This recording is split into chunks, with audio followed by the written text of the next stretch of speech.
Hello. Welcome to Reaper Miniatures. My name is Frank. We're going to play some Dungeons and Dragons 5th edition, and we have awesome players, and we're going to let all of them introduce themselves and who they're playing. It sounds like Michael is ready for some D&D. Straightforward D&D Ready. tonight. Yeah. Straightforward killing. I mean, maybe sometimes you just got to do that. Yeah. Bobby, what are you doing? What is that? Is that TV? That's got to be Bobby. Yeah. Who's Bobby? He can't control his technology. Bobby's watching some hot tub show on Twitch. So Bobby Jackson. I am going to let everyone introduce. Oh, you will note that one of our boxes is empty today. Gene is not able to make it, but he will hopefully be back next time. He's got important birthday celebrations with family tonight. So the rest of us are in the greatest danger ever of dying because Gene's not here. Well, it seems you try to put that off on the people who aren't here.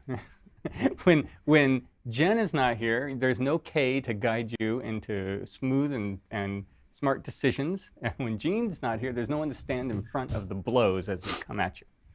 Yes, that's why we make we make the best possible team of adventurers that you could have. Barring the ones that Rhonda rolls, but other than that, we are a complete team. Well, I don't just roll ones. I roll fours and twos. How many times maybe did those ones keep us out of trouble, though? That's true. By her falling in the river. We have no rivers, so that's good too. Sometimes success is failure, you know. Makes use of all of the numbers on the die. Yes. So let's run through and talk about our team a little bit with some introductions. We'll start up with Bobby. Bobby? Hello again. Good evening and welcome. I'm Bobby Jackson. I play the mighty and indomitable Pugh gnome bard, armed with my trusty war harp and positive mental attitude. Thank you. Oh, my Lord. Jason. I'm Jason Weeby. I'm playing Corncob Thunderbludgeon, a 7th level Hill Dwarf cleric. He's wearing otter pants. Otherwise, he'd be just chafed all the time. I like it. That's true. The level. We're all level 7. Michael. Hello, my name is Michael. Welcome and greetings and whatever thing that Gnome said. I'll be playing Abran, the more mighty, totally abdominable. Mental attitude? Let's roll for initiative. I'm playing a wood elf ranger archer with issues. Rhonda. I'm Rhonda Bender. I'm playing Fathom, the tiefling magic user, who's not at all mighty and indomitable and likes to stand in the back. Jen. I'm Jen. I play Kay Nimblewit, a human rogue, also stands in the back because we make good life choices. Right. That is excellent and true. My name's Frank. I will be the DM. I want to say thank you to all of you watching Reaper Miniatures for allowing this game to continue. Sirenscape for background and ambient music that you will hear, and the players might actually hear tonight as well. I've been keeping it from them apparently. That's my bad. And yeah, I think. Well, I also want to say thank you to Justin, who's our technical director in the background somewhere tonight. You will hear him at some point, maybe towards the end. Stick around for that. And Sidwee, who is our camera operator. And now, a little backstory, because it's important to catch everybody up and see where we're going. They're on a cartography vessel out at sea, is not exploring the great unknown areas out at sea just yet. Instead, they are going down the the coastline to some final stops before they take off into unexplored regions.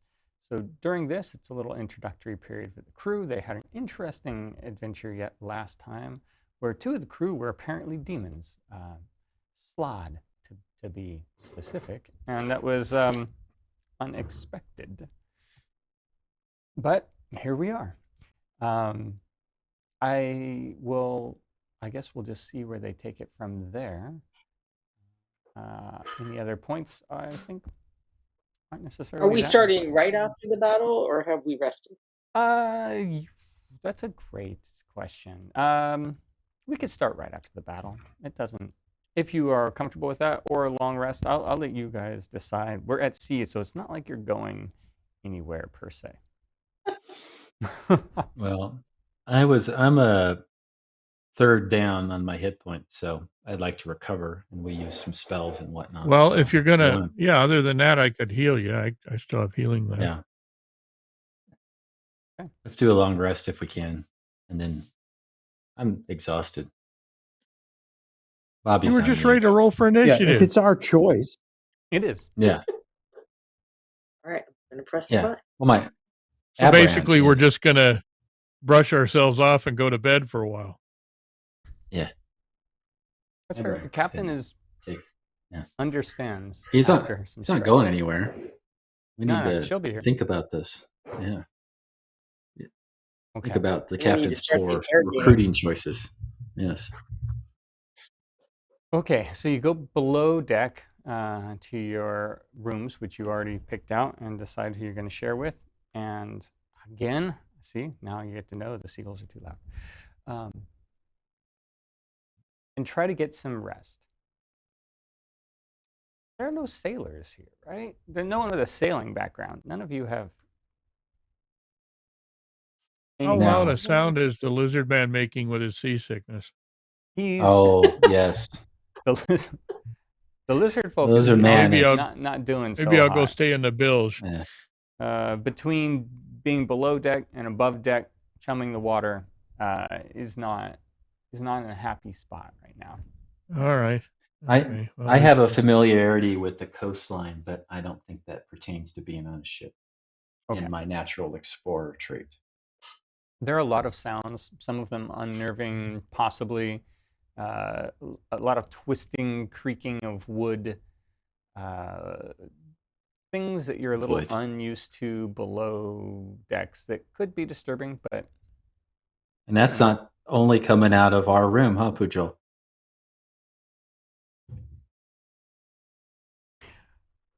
everyone make a. We're just trying to get a bit of rest. Just make perception checks as you're getting your 8 hours. Ah.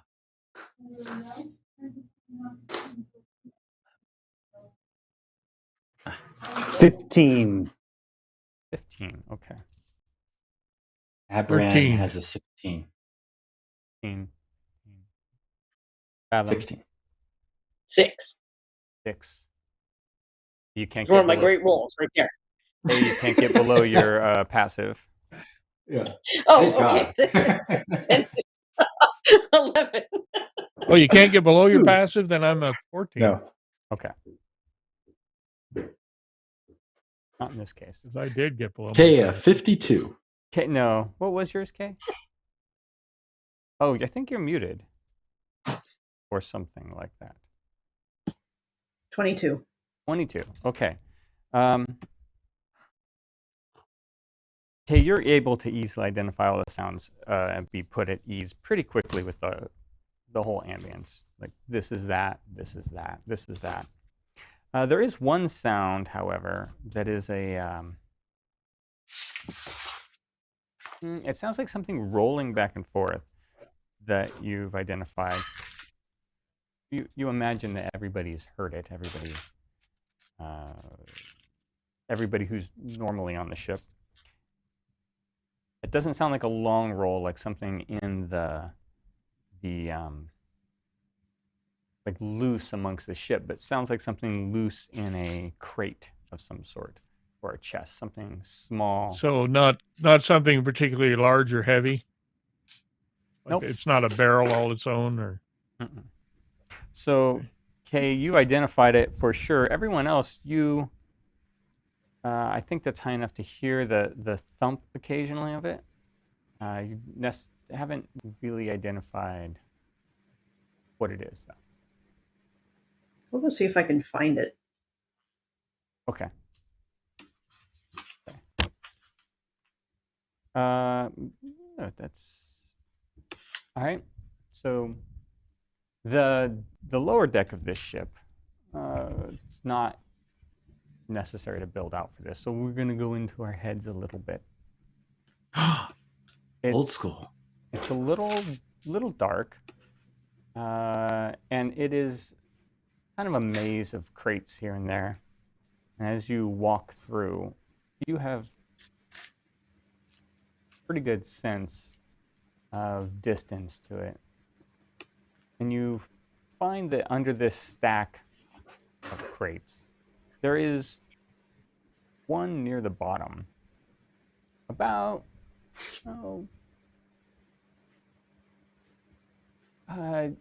it looks like it's almost in the center of all the foodstuffs that have been boxed away.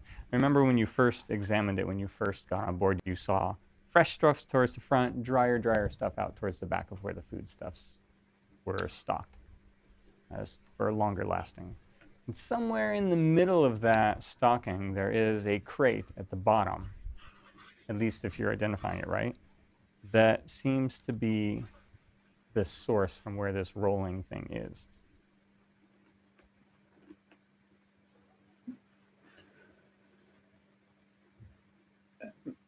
So can I get at the crate where it is, or do I need to unstack things? You would have to unstack some things to get to it.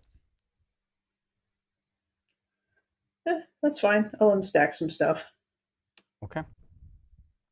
It doesn't take too long, probably, of 10 minutes at the most of properly kind of moving things, making a path for yourself, getting to it, pulling it out, and you get to it. So normal sealed crate.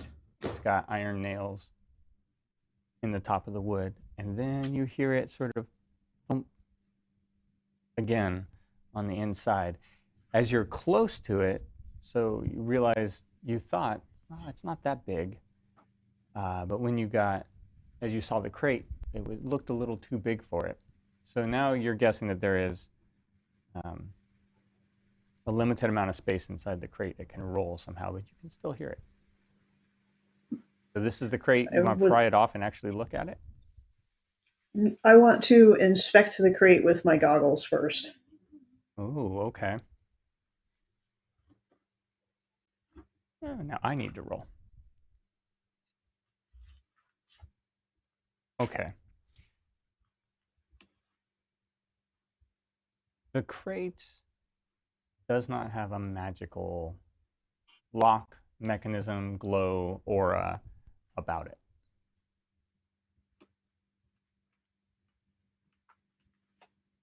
And Okay. It looks like a normal crate.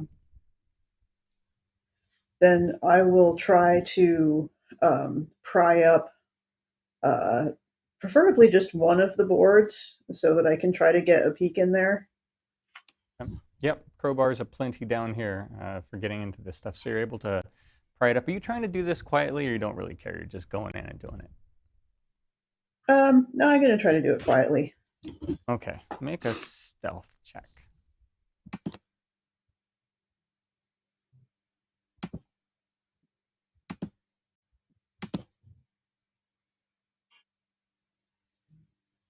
$17. Okay. Yeah, there's at one moment a little that's a little louder than you'd want, but for the most part, you're able to ease it up, just sort of up, top, look over. This crate is mostly empty. As near as you can tell, you see it fluffed up with straw, but it's really loosely packed. And there is a chest, an actual chest with a lid, a lock, not a crate, clearly placed in the center of this, and you can hear it in there now. When you open it up, a lot a lot louder. So it's almost like this straw that was around it also subdued the tone of it a little bit. And you hear a little bit of a ring, enough to know that it is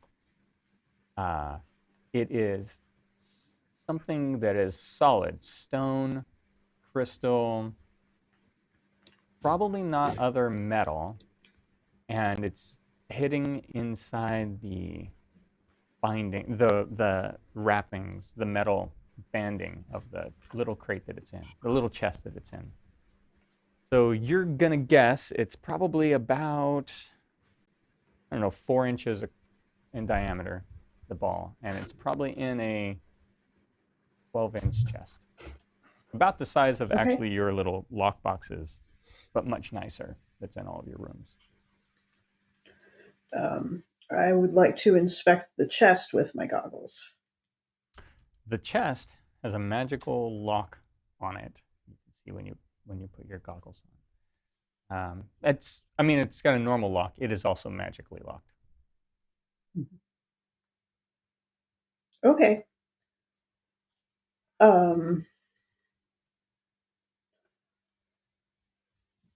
I think may I ask before a I go question?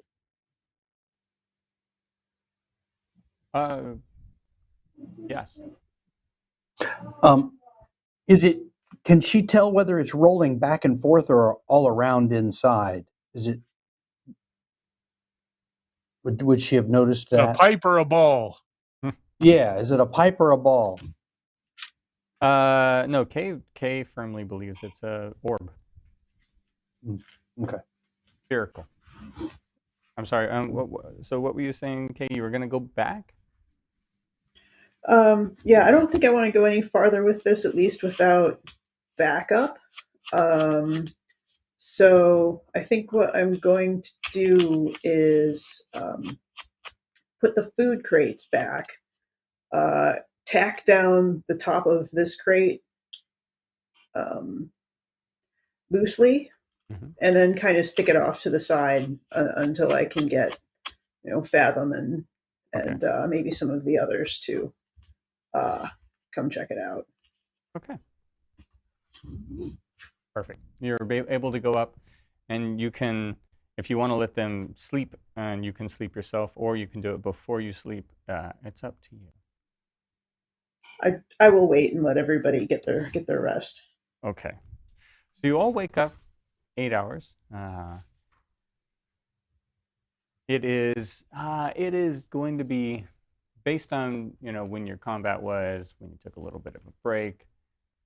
It's going to be really early in the morning the next day, probably pre-sunrise, but not too much before, 30 minutes, something like that. There is still activity on the deck. You can hear people walking around above you, and nothing sounds unusual, out of the ordinary.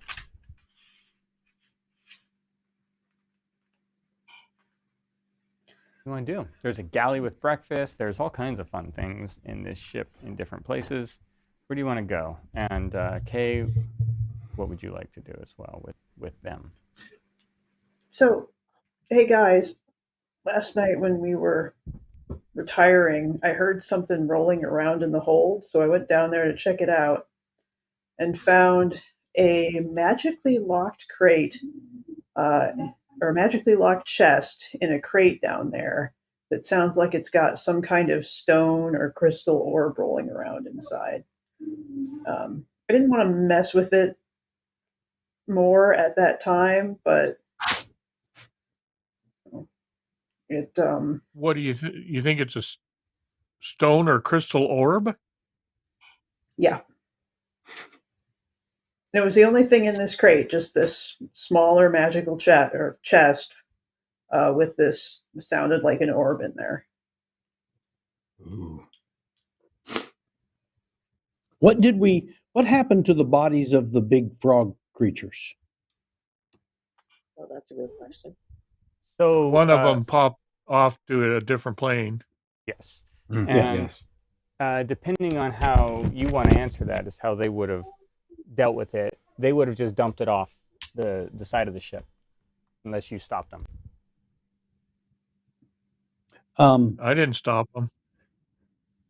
Well, Fathom would probably know better than any of us if there's any portions of its anatomy that might have value.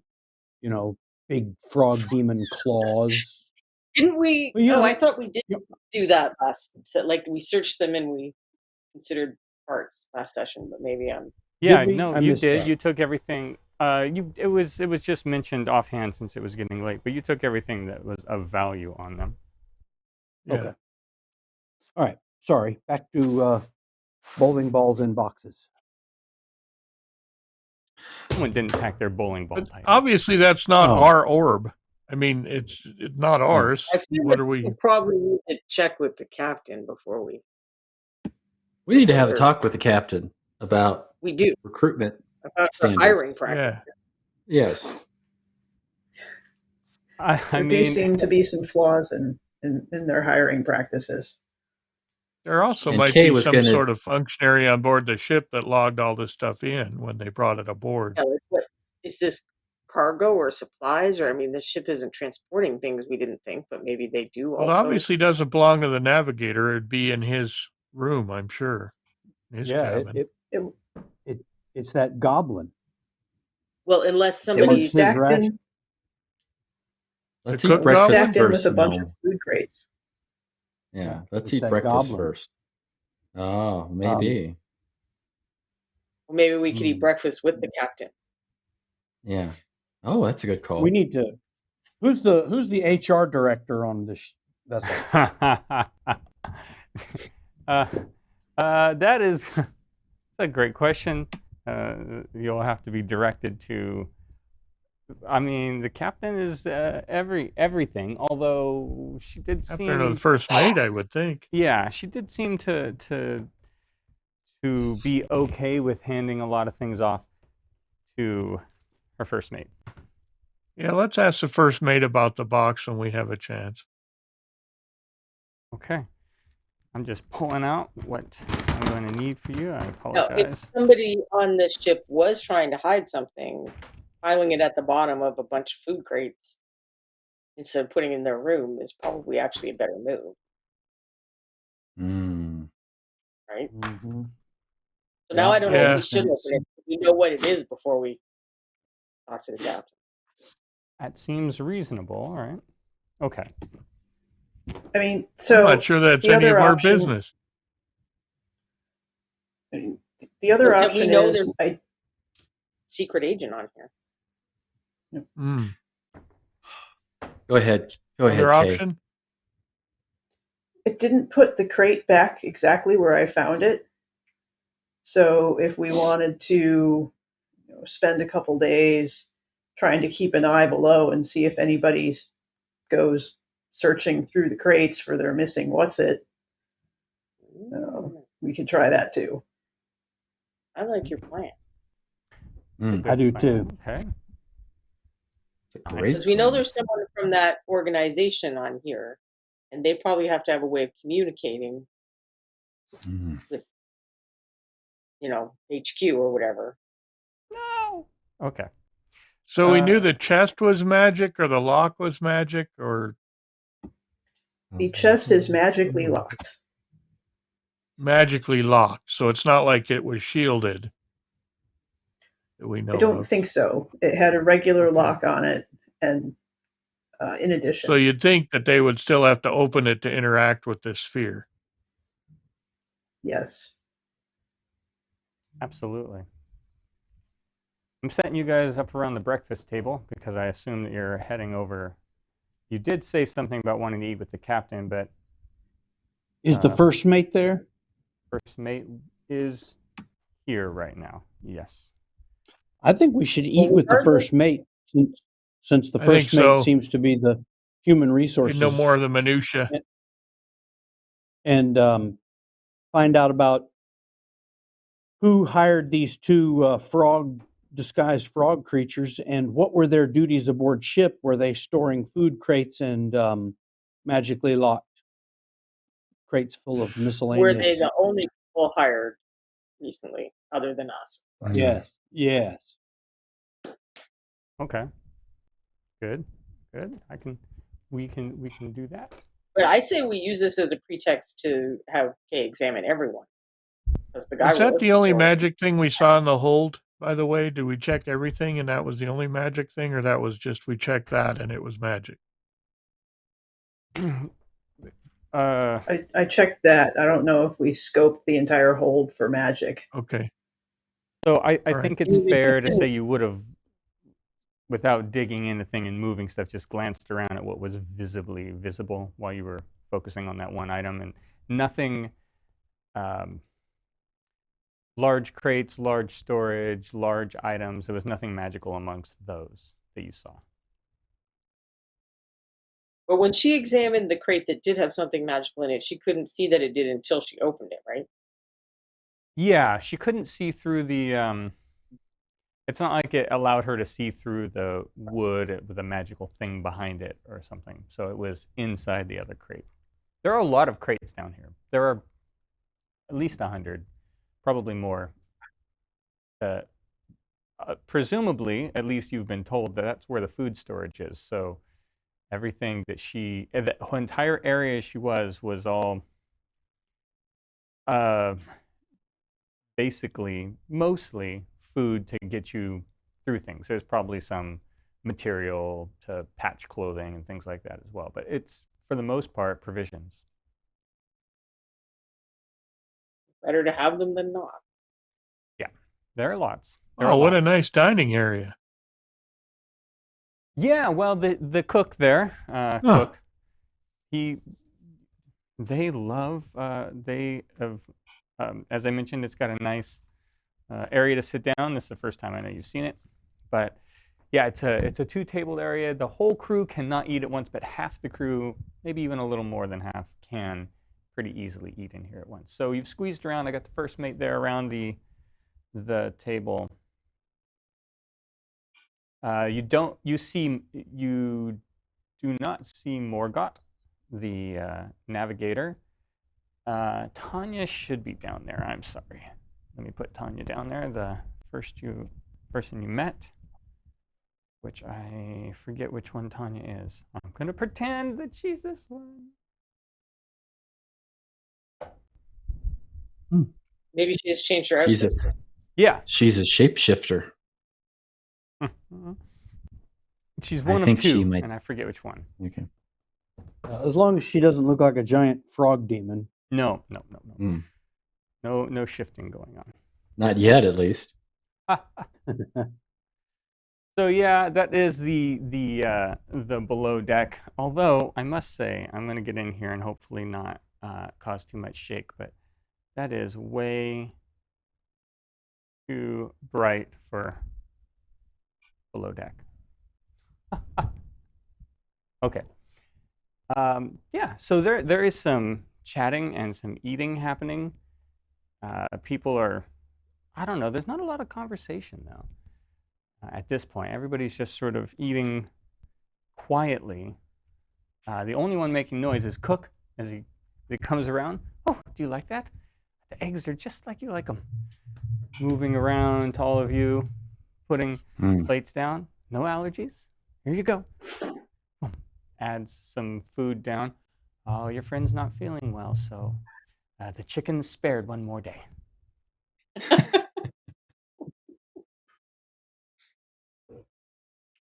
Any special items? So he sits down in front of you. It's pretty. This food is fresh at the moment, so there is. It's good. It's better than you thought. It's better than your average cheap fare inside an inn. There is ale. You note that there is very little water around on this ship that they're drinking. It's mostly really, really, I don't know. It's mostly pretty thin ale. Ale that it's not a real hearty kind of stuff. It's almost beer, but it shouldn't be. But it doesn't taste bad.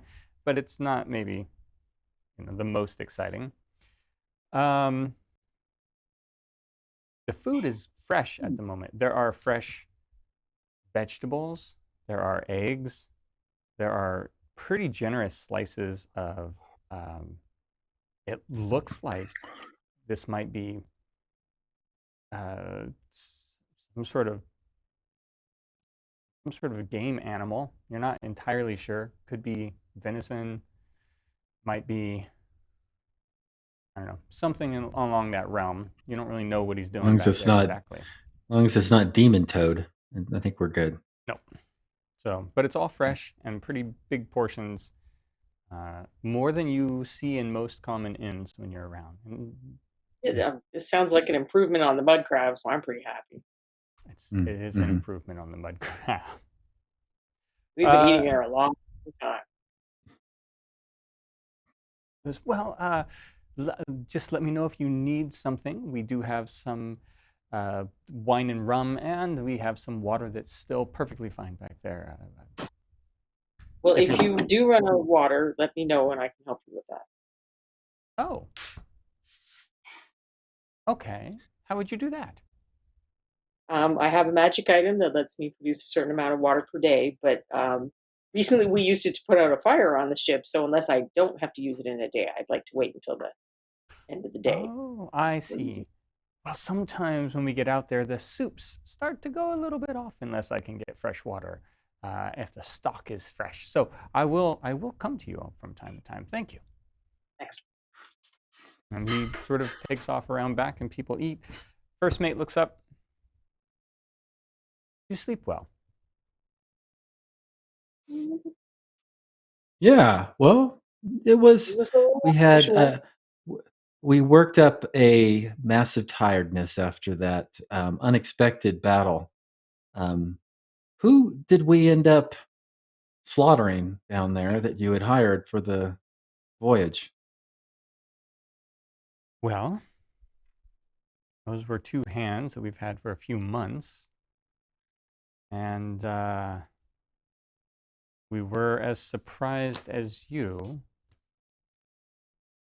How problematic is it to ship functioning that you're down two hands? It shouldn't be this bad. We've made a request to look for one more hand when we put into a port. We'll be happy with that.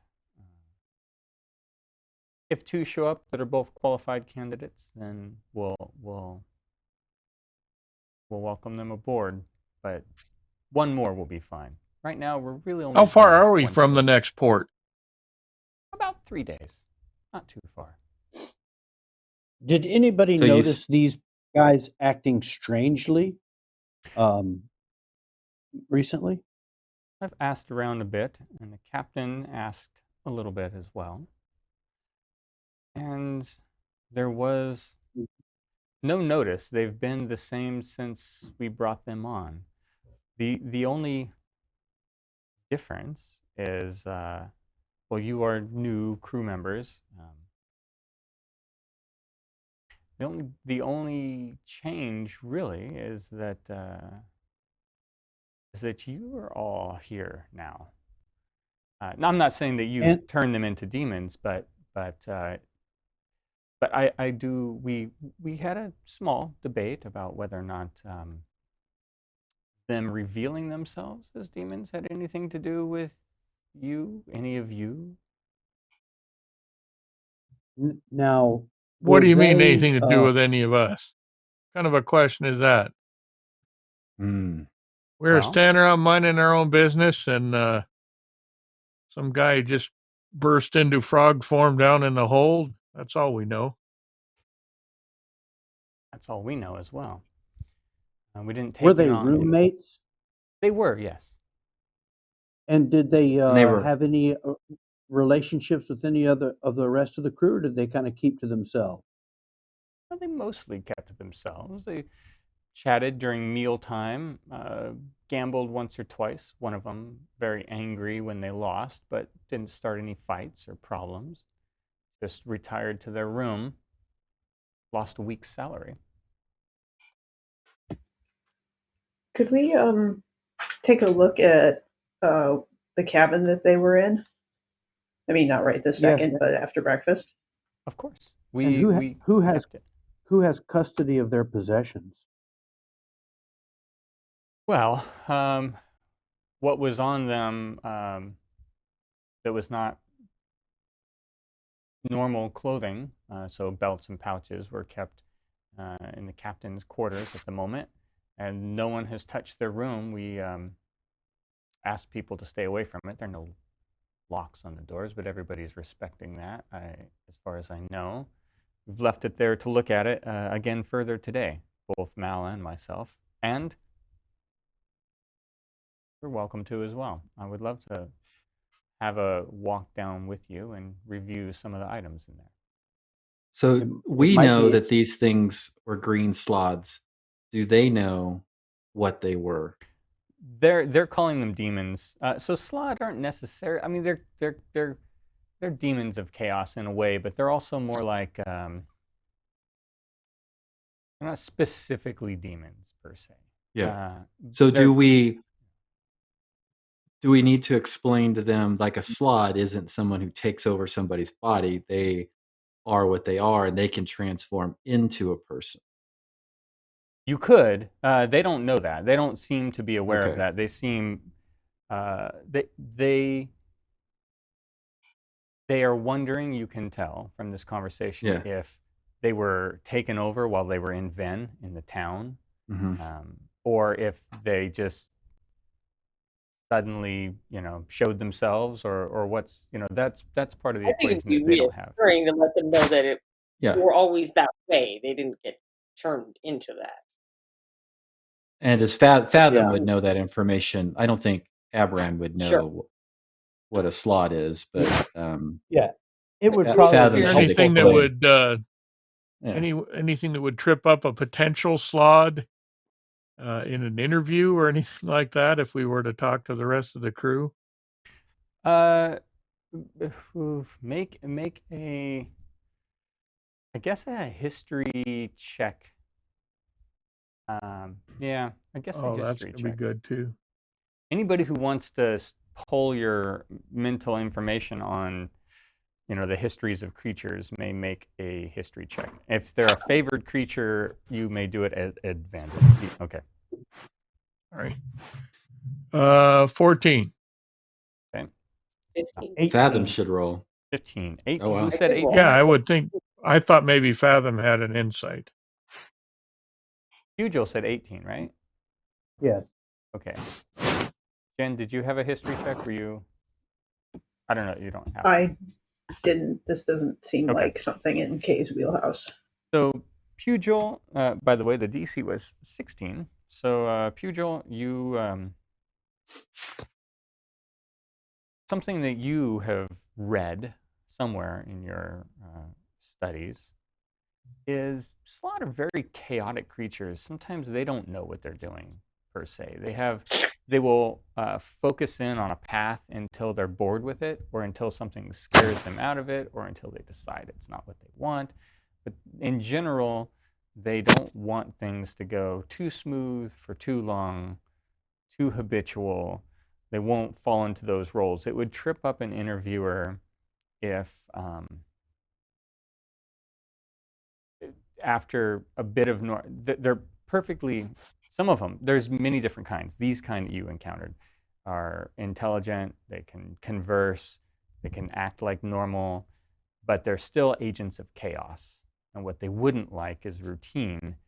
But for a limited amount of time, they could be perfectly good actors. This could have been what they, for all you know, they might have decided to take on a life of being a sailor for a while, and they just had a change of heart and talked about it downstairs one day. They're very, very unpredictable, except in they love to spread chaos in general. I will share this. Researching my music. This is what I've discovered. Singing songs about Slod, that they hold many personality traits in common with our friend Abran. Huh. Yeah. Yeah. Only one of them What seemed to get angry about the gambling game. Yeah. They're ready to roll for initiative. There is one bit of information that everybody with a 15 and higher would also probably know about Slod. Mm. That's not as focused. So if you roll a 15 or higher, you would also know that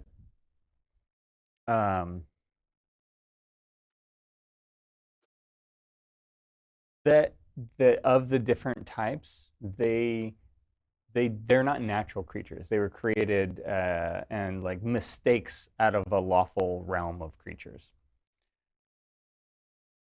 They generally do reproduce in a very disturbing way. Like the different versions of them will plant eggs into other living creatures. So are there slad poles or? Yeah, so there are slad poles. Yes.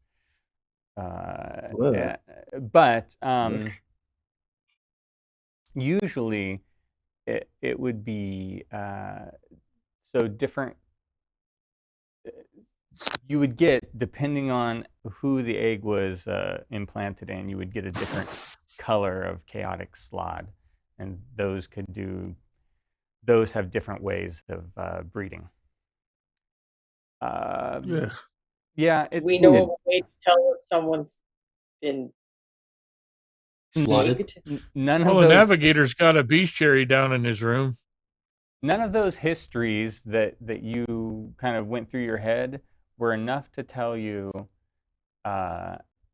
this specific color, whether or not this is like an end of the line. There are some that don't rebreed, and there are also that happens in different ways, and you don't know in particular about these green ones how that works. So if But there's really no way for us to tell if another crewman is a slad through observation or interviewing. Well, pretty much. You all know well enough that Kay's equipment probably has a chance of telling if she was to interview. We should ask probably get. To do that. We should do it surreptitiously at this point. Yeah, we should get K goggles on these two guys' room too. I think on the rest of the crewmen first. Yeah. Starting with the first mate. Everybody. Starting with Abram. No one's above suspicion. Starting with Abram. You could have an egg in him right now. Yeah, Abram's a slad pole. I knew it. Well, Kay, how would you like to handle it? They're all looking at you.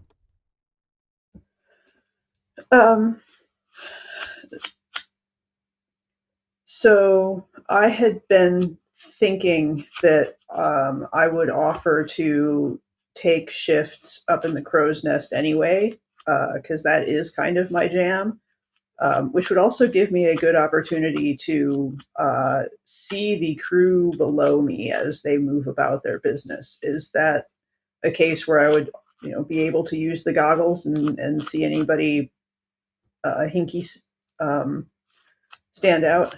Okay.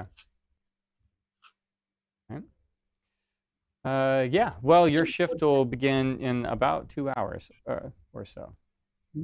They will be happy to have you up there. Okay. Which gives you time if you guys want to ask the first mate about the thing in the hold. You want to ask about it, or do we want to take shifts watching in secret? Yeah, I think we should just do the watching. Well, I thought we were still sitting here with the first mate, so I thought we'd get whatever done we need to get done with them.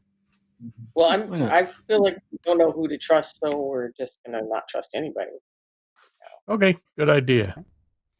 So she looks up across the table, it's a bench, sort of a seating bench arrangement, and says, "Are you ready to look at their room?" After, I don't know, you've probably been down here you've had your food for 15 minutes or so. That's about the speed that she eats. Well, as long as the food's done, yeah, let's go. Okay. Yeah, slow eaters, you're not done. Fast eaters, you've been done for a little while. Come on, finish up. We're done. All right. Let's go. Stands up. But it goes was beautiful venison. It was good. It was cooked really well. Not as in well done, but well prepared. And tasty. And the fresh veggies, and it was on a bed of something. You don't know what that was. It wasn't necessarily. fish stew, so I'm very excited about that. It was not fish stew. That comes at the end. Mm. So okay, what's you get up and you head over to the room. All right. So I'm going to do a simple open concept for this. Open concept. That's silly. What I mean is I'm not going to put walls up because they'll be too tight to see through with the cameras. So I'm just going to put this room on here. And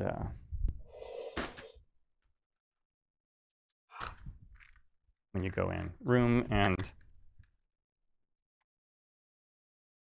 chest. So she does, as you're walking through different areas, she stops just very, very briefly at one point and asks you, have you seen creatures or encountered or dealt with creatures like that before? Daily. We have dealt with a variety of creatures, so it depends on how like you mean. Creatures that could be hiding amongst us and transforming into... I'm pretty sure we have seen stuff like that before. So Yeah, yes. we've seen a Okay. few. We've seen a few like that. Okay. But We've remember, never encountered a slod. the native form is the slod that transforms into a human, not the other way around. Okay. Well, that's good to know. I would not like to think that our crew is being taken over. Not by slod, at least. I'm going to share with her what I've known from my bardic research. So now you're gonna make her worried about the whole egg situation. No, about whether slod can consume a person or whether they can disguise themselves as a person. Oh, okay. That does set her mind at ease a little bit. She's pretty happy knowing that sort of thing. Let's see. I'm going to get you a shot on camera. How big is a slod egg, gnome? About your Ooh. size. I see what you're thinking. Right. Would it live in a chest? Well, if it's just an egg, Chickens have to sit on their eggs or they don't live. Hmm. frogs don't. That's chicken. Oh, you're right. Frogs just Sludpole. cover them in goo and stick them somewhere. Yeah, but somewhere probably isn't a dry, empty chest. We're on a boat. Could Okay, be you've underneath the ship. We could be a floating ship of frog eggs. Oh my gosh. Now we're They're talking. weird, magically created creatures. We have no idea what their reproductive physiology is like. Could be anything. That's That's a true. Hmm. Okay. Yeah, don't go there. Yeah, So even speculation is probably wrong. you Yeah. open up the room, you go in, she takes you in, she kind of moves off to the corner and allows you all to filter in. It's tight for everybody to fit in here, so if you want to be in this space or not, you can tell me if you're waiting out in the hall. 2 beds. Oh, yes, go I'm ahead. sorry. No. I'll go into the room. Okay. I don't take up much space. No. 2 beds. I've got Well, a decent perception. I'd like to go in there as well. I can detect magic, but if you have K, I don't know if you need that. Okay. I mean, But you know, just to be thorough.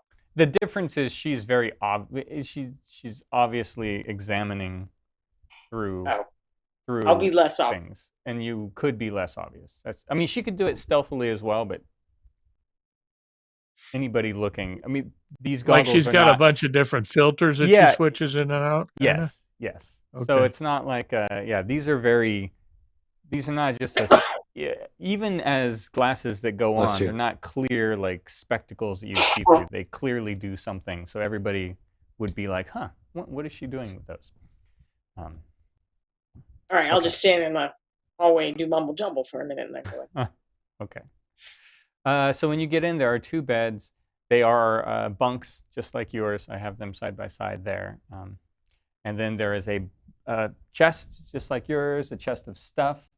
And there is a closet, a wardrobe, which they have some of their personal weapons in, and some clothes, an extra set of clothing each. So it looks very similar to your rooms.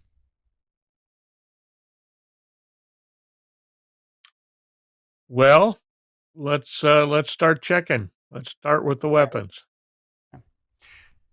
All right, so you go over to the weapons. Oh, the first mate pulls out a key and says, "We have not got into their box, their chest yet. We wanted to." In fact, Yeah, we we'll were gonna need to ask do if that you too. were going to be around. So she pulls out a key and says, "This will unlock all of the personal chests." And sort of She's hands it out given to us you. that key. Well, she's handing it to you at the moment, We don't have to I'll break take it it. open. right? She's giving it to you I to got unlock. a key to unlock every chest on the boat. Well, she's not giving it to you. Oh, I see. She's just handing it to me so I can unlock this chest. Yes. That is Well, exactly what that's she's doing. not as fun. No.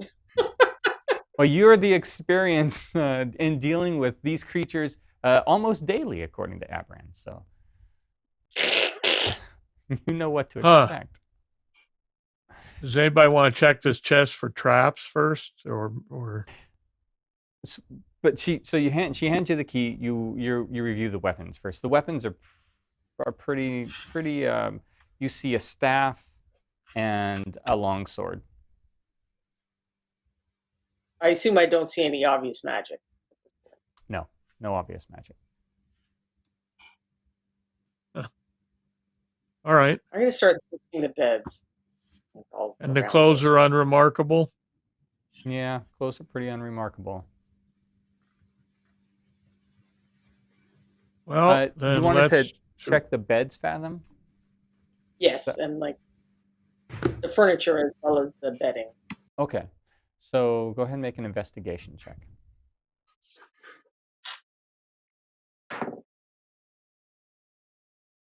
Nine. And although I am not bad at that, I rolled for it. So Okay, 9. Yeah, the bed's not made. It's a little sloppy, but yeah, what are you gonna do? That's all you notice about well, I would expect no less of a creature of chaos. I didn't make my bed either. it. Yeah. The rest of the furniture looks fairly normal. So all you have left now is this chest. Open it up. Do you take the key from Corncob who grabbed it and open it? No, Corncob's going to open it up. Oh, okay. Corncob? all right. What the hell? Okay. So I just stick the key in and open it. Just get ready to jump back. All right. You stick the key in, open it, the chest. Boom. Nothing unusual. It opens up. As you're going through, as you open it, you kind of visually scan through what's in there. You see some layers of paper. You see another little box, and you see a key. Ooh. All of which we should take. Well, we definitely need to look through those papers, but none of it's magic before Well, he touches anything. The key might be to the chest in the basement, or in the hold. Sorry. Fathom, you did cast Detect Magic while you were outside, right? Is that what you said? Yes. Okay. Yeah, the key is magic. Okay, the key is magic, but nothing looks like it would hurt anybody if we pick it up. No, nothing looks like evocation type magic that would explode on anyone. Everybody have a look at these papers and see if anybody is magic. recognizes the. I'm sorry. Okay, Corncob, in your ear, you hear the message that the key is magic, and you're looking through the papers.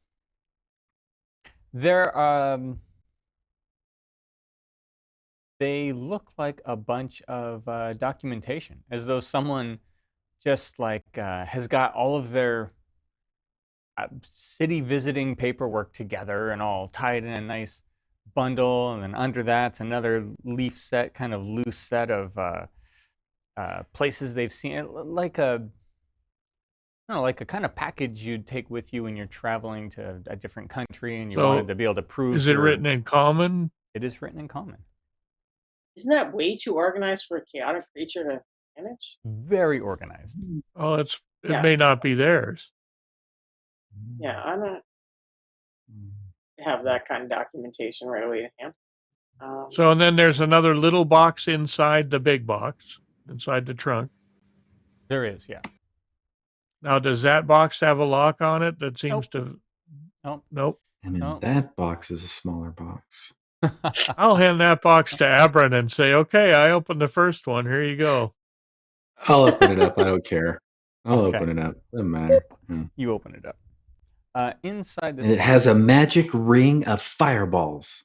no, it's a Oh. ship, and you see all of you on it. No, so no. When you open this box and you look at it, you see it looks like a hair pick. Oh. But it was in a Huh. box. What kind? Was it a nice box? It Is was it a fancy pretty. It was a box? pretty normal looking Is box it a on nice the hair outside, pick? Is but the when you bigger open it question. up, it is a like a velvet stuffed box that has held this stone hair pick. This made out of some sort of opalescent Does that stone. seem magical? That does not. It is Yeah. not magical. And And it was like these a hair guys pick didn't that's look got, like like, they'd be the teeth? type to wear a hair pick, right? Neither of these gentle slod would be caught in a hair pick, as far as you know. Okay. Does it look super valuable? It looks super valuable for a pair of deckhands to have on a ship. It's probably worth, you would guess, 150 gold.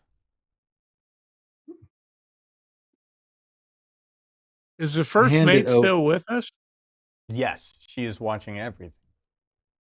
Did you see these two gentlemen writing in this this travel journal at all?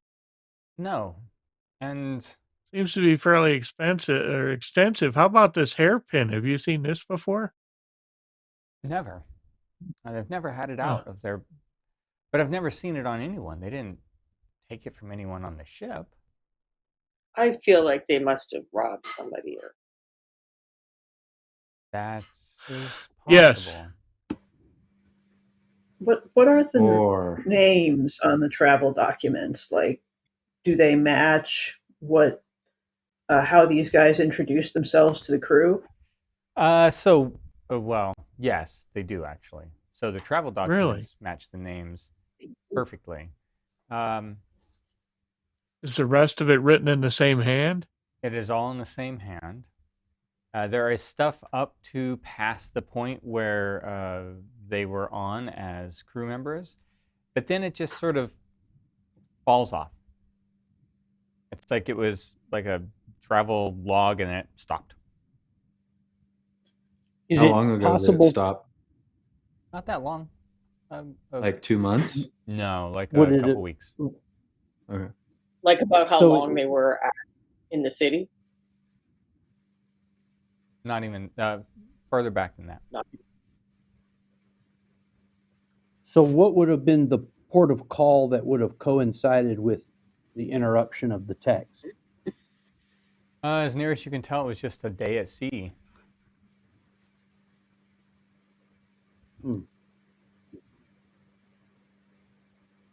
So And what nothing- was the Is port there- of call prior to that? That's a good question. Or question I do not immediately have the answer to. Let me look that up, and maybe I can answer what Jen was going to ask. Jen? Is there anything in this stack of papers that has like some kind of official seal on it? Yes. If I spend a little time with that, can I try to figure out if it's actually the official seal or if it's been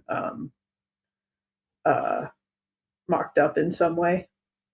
Yes. You may make an so the documents were not like super investigated. So they're just kind of looked at. You can make an investigation check on the documents. Actually, are you proficient in forgery of any? Is that a proficiency of yours? Oh, wait a minute. I might be. Forgery. I don't have it on my list. Oh, it's not on mine either. Proficient in deception and sleight of hand. No. Expertise. Those are all skills. And there's no forgery skill. No, it would be a proficiency. Along with languages and shields, armor. Or okay. I don't think so. I don't see anything like that here. Okay.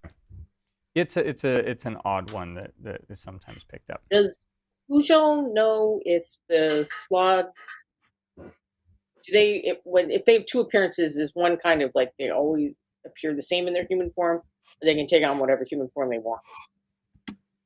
They can take on whatever form they want, Pugh.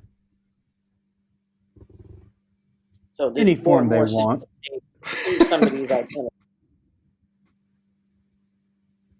Good job, Pugh. But it sounds like this.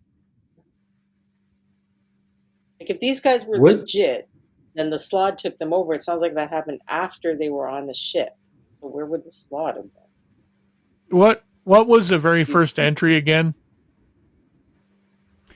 So the first entry was probably about a little over 2 months ago, and it was it looked like the very beginning of a travel log, someone had just started to pen it. Like, we're going to sail the seas. This is our adventure. So around the time of the last entry, I want to ask the first mate whether they had any crew go missing or leave the ship around that time. No, we were at sea for a couple weeks in that time period. Coming in. In fact, it was probably the least active of our journey. We're making way towards Ven, and it picked up mostly what we needed, but hadn't yet made a stop to do some final repairs. Nothing going on in that time. The notes towards the end, there's nothing in them about the person writing them feeling suspicious or about their companion or anything weird. No, there's nothing weird in them. What was your investigation on the notes? I'm sorry. My investigation was on the bed. Someone was looking through the notes with an investigation check. Jen was looking for a forgery. Yes. You go ahead and give me a forgery. I never made the die roll though. Okay, yeah. What was make an investigation. 15. Okay. So you don't specifically know anything about forgeries as a skill, but really pretty thoroughly look at it. It looks like it's real. This documentation looks though like fresh applications for, like, it starts here. This isn't, these were adults, but this is from like it's from 2.5 months ago or so, and it's in the town of El Rio, and it looks like an official seal as far as you know. You're not necessarily familiar with it. It's got a jaguar on the seal that looks like a mascot of the town, perhaps, or something. New paper, parchment, paperwork, and everything looks in order, but it all does look like it's all like a fresh stack. Like someone said, I need to get almost like someone would be in a witness protection program. They got a fresh new stack of paper showing everything about their life. So I mean, these documents all look reasonable, but they all look like they were maybe issued all at once. So, less a collection that someone has been maintaining for months or years, and more like they got them all, a couple months ago. And Like that a fake includes the journal. ID given to them by their recruiter. As you look at these notes a little more too, Kay, towards the end, you do begin to notice some changes, but they're not the kind of changes to look like a new person is writing and a new person takes over. You see some things like, oh, yeah, I cleaned that spot again today. It was back. Just stuff that was like, it's very it starts out very descriptive, very lengthy. Yeah, I want to go through the last, the days that are on the voyage with the first mate, and if there was significant weather or something else that anyone would have noticed on a day. See if there's anything about that in the journal, or if it's all just real generic. You could have written this in advance and implied that it was your daily journal. No, so there are some specific there, and in fact, they talk about you can look at a couple rundowns as you read through this. So I will say this is all an active research that takes place in their chambers for a couple hours, with all you searching, sharing, reading through this information, and they at first very descriptively kind of go over the encounters the ship has, some of the places they see, a couple of run-ins or close run-ins with what they thought were pirates that the ship outran, negotiated once. They talk about Captain Mal offering a bribe at one point to what seemed like pirates for them to sort of ignore them. There's a bunch of details that just begin to get less and less, and during the last couple weeks before the end, they get very repetitive. So, like, maybe they were starting to get bored with this process. Yeah. Definitely. There was not in a lot of energy. They turned into things you wouldn't really want to read. Not very exciting entries. Like, today, it was hot. So we're starting to think this is just some kind of perfunctory performance art. Yeah, you kind of are. What could have motivated them to pay attention that long, even though? That, to you, Well, it is seems like the awful most deep cover. unusual part, that two creatures of chaos could stay even that motivated for a couple months is I think they were compelled to be doing this in some fashion. And that's the interesting part. So the first mate does say, we do have a stop in that town before we head out. One of our last stops. Were you hired these? Yes, as we go, we do.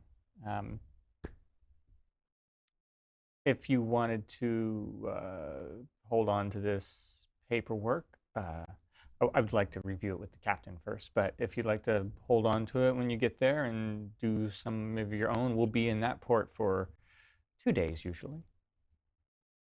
Sure. We'll avail ourselves of that kind offer. Do you think, were they here to kill us? What are they here for? I doubt it. I think they were here to get passage. Eat you. Something related to a destination that you have. Strange. Or they were somebody's servants aboard the ship. That's my worry. He sort of raises an eyebrow at that. So there's someone on the ship still. Who pops first to your mind when that's brought up to you? Yeah, we saw your eyebrows raise. Those were the newest hires on the ship, other than yourselves. I would trust everyone here, really. Can't imagine there being anyone else that would be controlling or trying to manipulate the situation. If you've noticed nothing else, even the slight bit unusual on this trip so far, other than us, of course, and the Slad. No, the Slad were the most unusual. Besides We the hire other adventurers from time to time, so you're not that unusual. You're just a difference, Well, a thank you. change. Yes. Don't ask me questions. Go on believing that. So this key that you've got, I don't. Is there any chance that the first mate didn't notice the key? Oh, great question. Well, when you grabbed it, or when you, well, Corncob, you opened Picked up the the big paper box. with- So, underneath. did you try to? I maybe, could have used sleight of hand to hide it, or I could have Yeah. used deception, maybe Mhm. even 'Cause better. I did tell you it was magical straight away. Yeah. Would you like to use sleight of hand or deception to try to hide it? Sure, I'll try deception. Okay. So with deception, that would be a 20. Wow. Oh. Yeah. No, you Wow. you were able to distract her with something else long enough to pull that key out and get it all to yourself. So she retract what I said about the key, Pugil. Okay. Is there any way? Is the loading of the ship? Is the crew formally divided into load teams or shifts so that we may be able to tell who would be assigned loading the food? Kay found this crate. Most of the stuff that was brought on was food, and so everybody's I mean, we saw people everybody's loading had the their food. hand at loading it, probably, other than the captain, the navigator, and the cook. Probably never loaded Okay. anything. Well, I say we excuse ourselves so we could check on the lizard man, and with that hidden key, go sneak down and check out the box. Yep. Can we all surreptitiously sneak down, or do we need to Oh, send we're all two people down? going back to. The rest Yeah, we're Well, going to shouting. I think we're going to just tell the first mate that we're going to take this opportunity to kind of poke around a little bit more to make sure that we don't have any more incursions. So we're just we'll be investigating around a little bit. Okay. All right. First mate leaves you to it.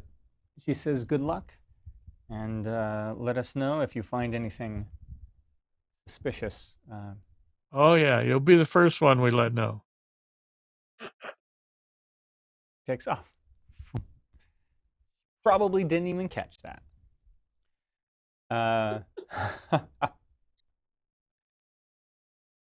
So let's go check out the other chest, the hidden Okay. chest, the egg one that chest. Kay The told you one about. downstairs. Yes. All right, so you go down deeper into the hull of the ship, and you hear that sort of. As soon as you approach it, you do hear the little thump against the side, as Kay described. Does the thump the seem thumping to goes be with the going? rolling of the ship, right? Yep, it goes with the ship. It is an autonomous. It is not autonomous, as far as you can tell. Okay, well, there's a chance when we open this thing that it's going to ray us all and turn us all into Slad. But other than that, I'm not Some too of us worried. can stand back. Better that, yeah, not all of you are slot at once, right? The slotty are. True. Yeah, let's guess- get the lizard man to open it. Yeah, Lizard Ruth. frog. I'll do it. He's helping you. I'll do it. You'll do You it? checked for magic already. We know it's magic. We know the key's magic. Does it look like the key goes in this lock? It does look like it. It does look like it's a fit. Oh. Do it. Is there any magic words I'm supposed to say before I do this? Tiefling. Good luck. I mean, I don't see any writing or anything on the key, do I? All right, to heck with it. I'm going to stick the key in there and open it. Okay. Click the magic as you're looking at it. I assume everybody who's got the ability to look at magic is looking at it at this moment. You see the magic properly activate. Nothing weird happen. The click unlocks. So behind that abjuration that locked it, there is definitely it looks like a pretty high level evocation spell that would have gone off. You're not sure what that was exactly. Had we not had the right key. Had you not had the right key. Yep. But you Oh, that's wonderful. open it I like it. with a sounding. All right, arm yourselves. I'm going to open the lid. Let's be prepared. Okay. I'll open the lid. When you open it, you see a crystal. That's the nearest I can describe it, like a crystal ball kind of crystal, but it's not perfectly smooth. It is, you couldn't detect it from the outside, but it's not, it has facets all over it. Like, I don't know, over 100 sides. Oh, like something off a fancy chandelier. Yeah. Or a D100. But like big. a D100. Yeah, like a D, it's maybe a D500. But not like a super funky egg. No, it doesn't look like an egg. It doesn't look, I mean, unless something can be egged from this. You said it's crystalline. Is it clear? Is it colored? Is it translucent? It is partly opaque, but light shines through it. You can see enough that you don't see any like shapes inside it. It does sort of smear around, so you can't see stuff through it clearly. So it's not. Well, I can tell things about stonework because I'm a dwarf with stone cutting. Okay. So do I know, first of all, is this a natural stone? You said some parts are opaque. No, this is. And second of all, what kind of work would have had to been done to create it? Okay. So the first question, is this a natural stone? Probably, yes. It's not, it wouldn't be what you'd call an expensive gemstone necessarily, but it seems like a naturally occurring kind of stone because of its, it would be, like rose quartz almost, value-wise. Right. It's not clear all the way through, so it's like just a piece of rock. Yeah.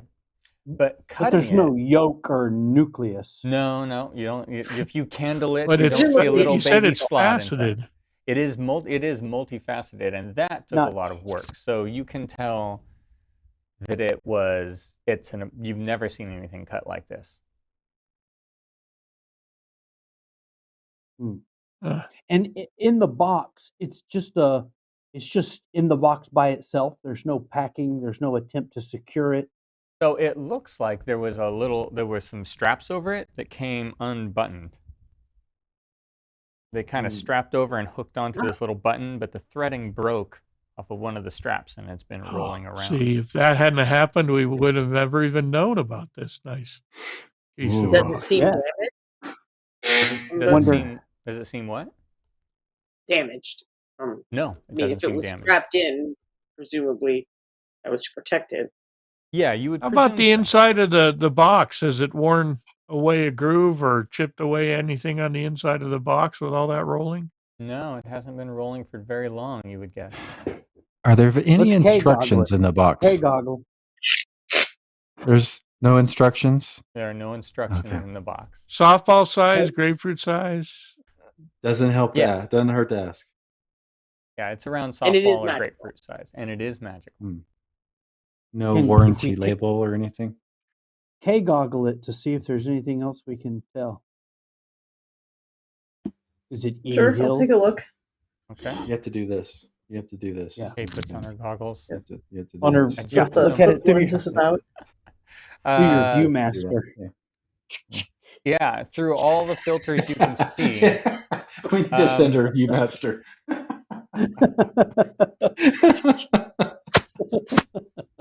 Sorry. The magic that you would see here is definitely a controlling magic. Like the possessor of such a stone, it looks like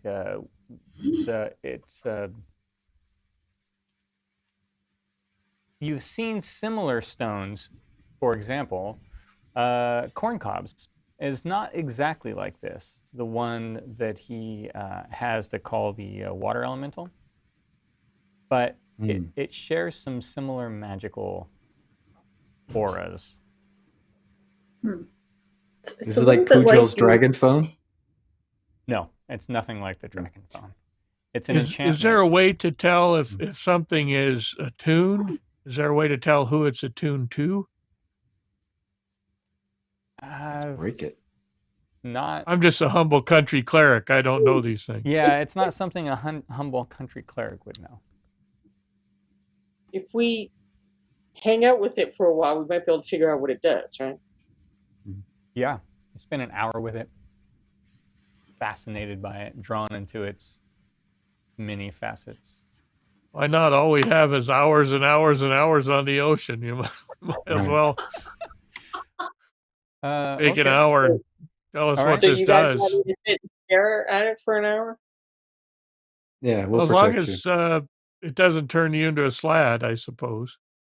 Yeah. You feel. I'm wondering if it lets you control slabs. Well, maybe it'll just control you to write a boring travelogue.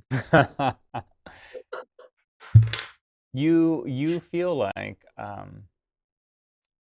yeah, as you spend this hour with it. So do I have this right? Fathom is the one spending the hour? Well, she's the one that think so. can tell. Okay. All right, Fathom. But we'll all be spending the hour. I mean, right. But she's the one that has the way to time works. really spend. Uh-oh. Get in there. Nice knowing you. We'll stand watch, I think. I don't think we want to be disturbed. It's cool. Yeah. No, I'll station myself between her and whatever entryway would be used by anybody and try to deflect any attention. Okay. Well, we can also take it up to one of our cabins and do it there rather than everybody being gathered down in the hold. Less conspicuous. But we're going to put everything back together. Like, should we put the box back in and lock it and put it back in the thing, or do you want the box too? Take the box. I think we should. Is Would there the anybody chest- else? Take the box. It's valuable, if nothing else. It's got a valuable lock and key. Are there any other crew milling about down below right now? No, not in this area. And we haven't seen anybody since we've been down here. Only the cook comes down here normally. And my suggestion, and this is a much bigger space than what a room would be, right? Yeah. Yes.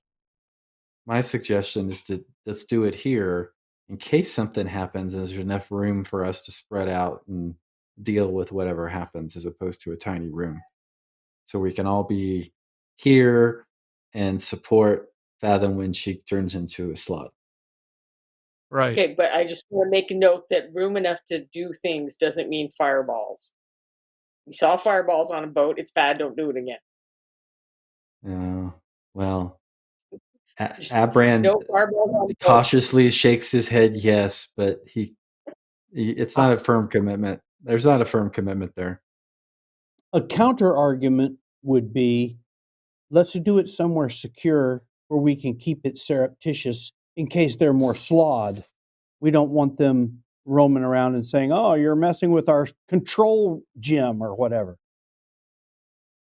True. I say we do one of those choices. Yes. I vote to... I vote to take an action.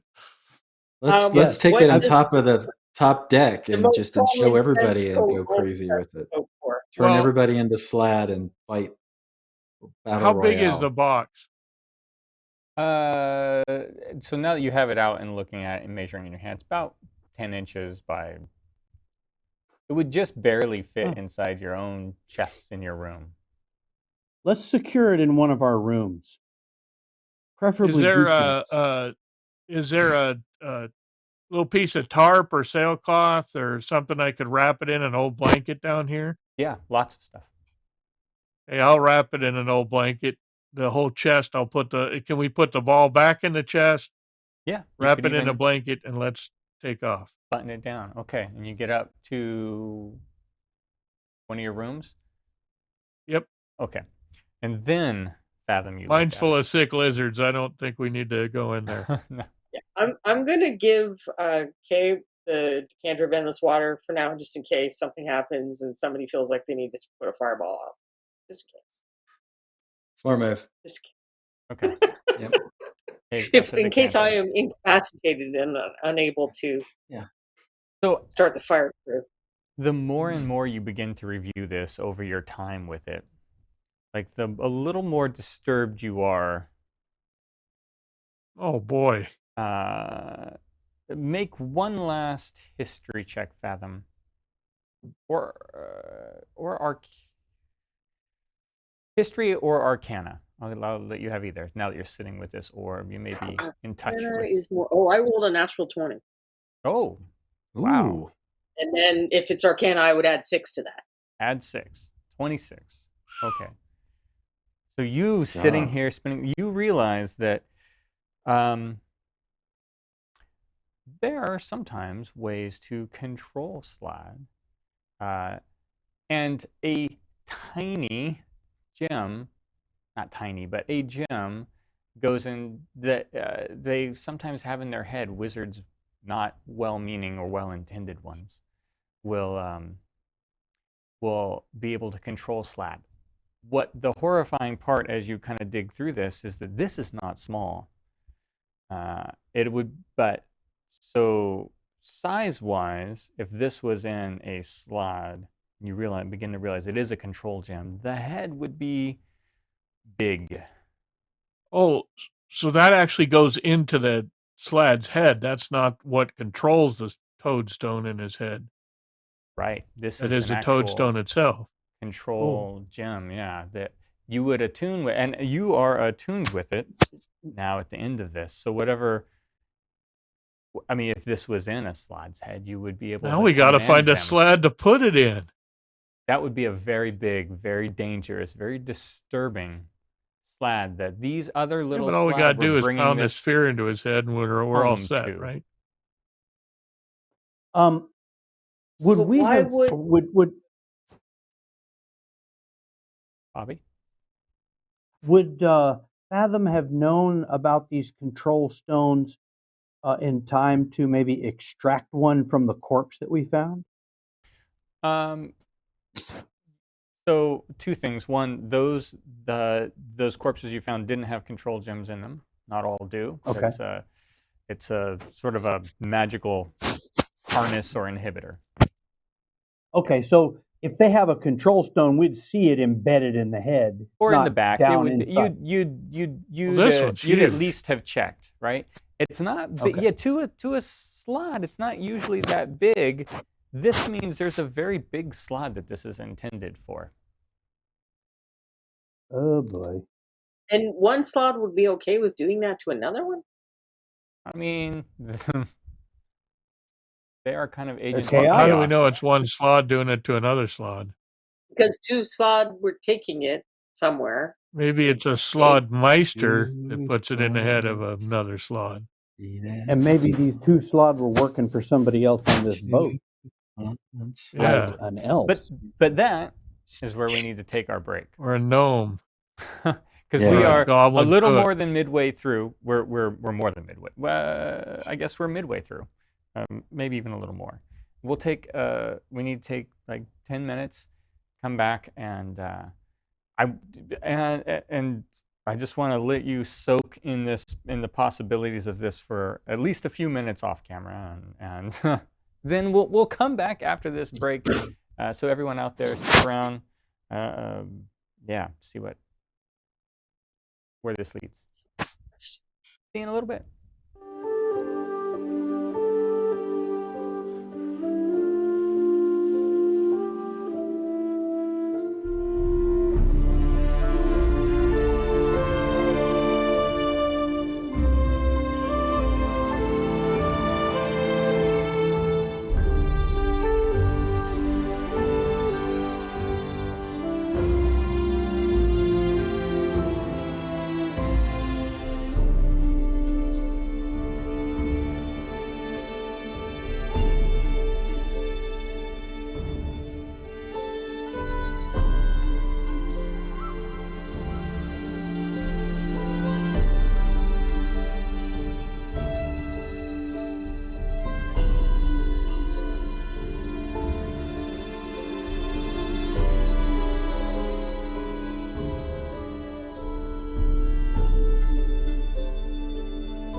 hello. Welcome back. Hey, we're back. We are back, and we're with the revelation that this gem was in or is destined for a Slod's head. That was actually it was a really good roll. I might have withheld information I shouldn't have on I a know. 26. I was noticing every time Rhonda rolls a 20, we wind up going on a Ah. break for a while. Well, Yeah. because I have to think about it too. Where we celebrate it. I have to think because there's only so much information in the world about certain kinds of creatures. How much would you know? You would know the gem. So let me say it. I will say it a different way because it will change the perspective. Not all Slod have gems in their head in this particular version of the world, and however, often having this gem would definitely mean being able to control the Slod it is tied with. Okay, so is this the transmitter or the receiver?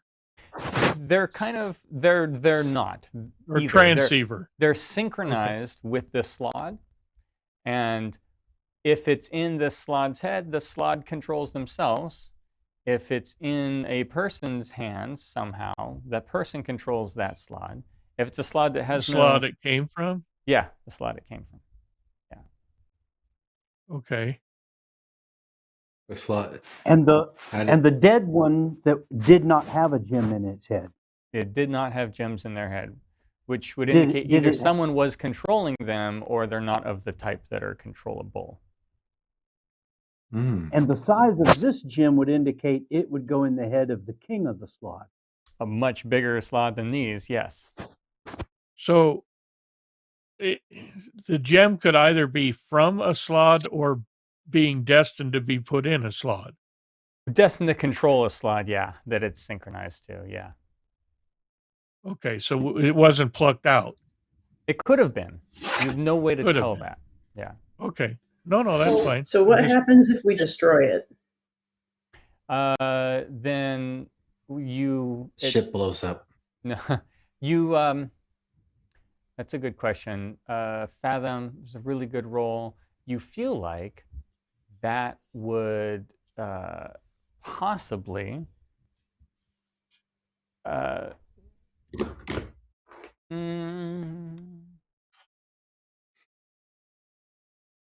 See the wheels turning.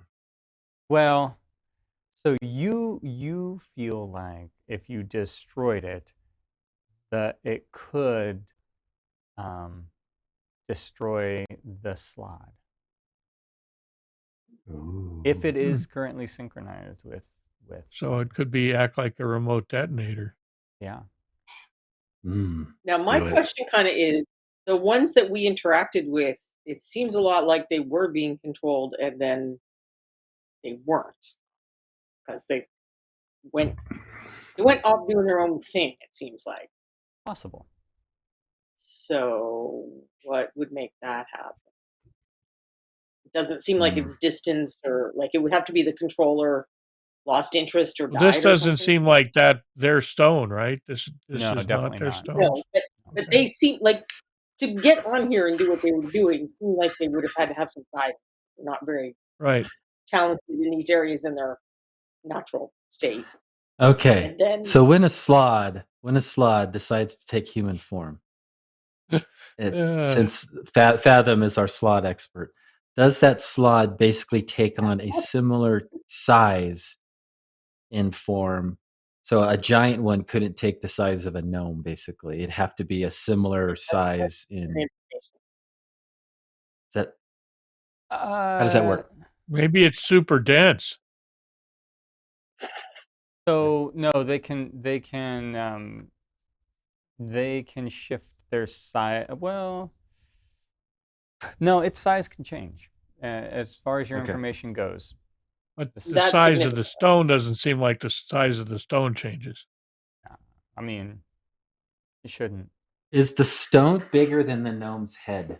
Yeah, no, it's not. But it would be So It it could could fit go in our into the gnome's head. gnome's head. if that was It's all bigger that was than in the there. gnome's brain. Yeah, it's like Well, it might be. Well, it's a All that's grapefruit in there. size. yeah. So it's the size. Boy, this is just verging on Monty Python every time we turn around. Yeah, it would fill the gnome's entire head, as far as you could tell. Yeah. Okay. Well, not an option then. But it's Never mind. attuned to Fathom now. He But I controls. can't use all of my gear if I stay attuned to it. Right. Yeah. It takes an attunement. Well, no, that's not true. In this case, yeah, you'd have to forego one of your pieces of equipment to use this. Ooh. And Well, like but my- she can only really attune to it, right? No one But else she can only really need to attune it. to it to identify it, if I'm not mistaken. Oh. She doesn't have to stay Okay. that way. So does it feel like there's a slot on the other end of this thing that you can order about if you wanted to? Well, that's a good question. And it's a great question. It feels like there could be. Hmm. Oh boy. I think Fathom should attune to it, and let's go up to the top deck and start pushing buttons to see if anything moves crazy. Can I get any sense of how near? Do we or have far any away- idea of distance? Yeah, you have a good. It's like a sense. remote control. Yeah, yeah. You're holding at a different angle. No, so you get an idea of distance having this, and it is very far, very remote. So these But- could be this slad could be miles away. It definitely is miles away. Well, send it on a rampage, and then we'll But it wait and could read be about it in the where one of papers. our destinations. Could be in a town. Could I be in don't- a sleepy little hobbit village. Ooh, even better. Or a Could gnome it be at the encampment. bottom of the sea? Could be at the bottom of the sea. Yeah. Can they live in an Could environment it be other on the than moon? air? Some of them are very magical. They're extraplanar. We know Yeah. that. So, as shape changers, they can mostly do humanoid forms. You're not sure if that means they could take on gills, maybe? Hmm. Or at least the methodology Okay. to breathe underwater. But you, If So it seems like Not we should really probably see store downside to this. destroying the stone. I'm in for breaking things. I don't think we should I'm sorry, destroy. what- Did you say we should Sorry. destroy it? Yeah. Why?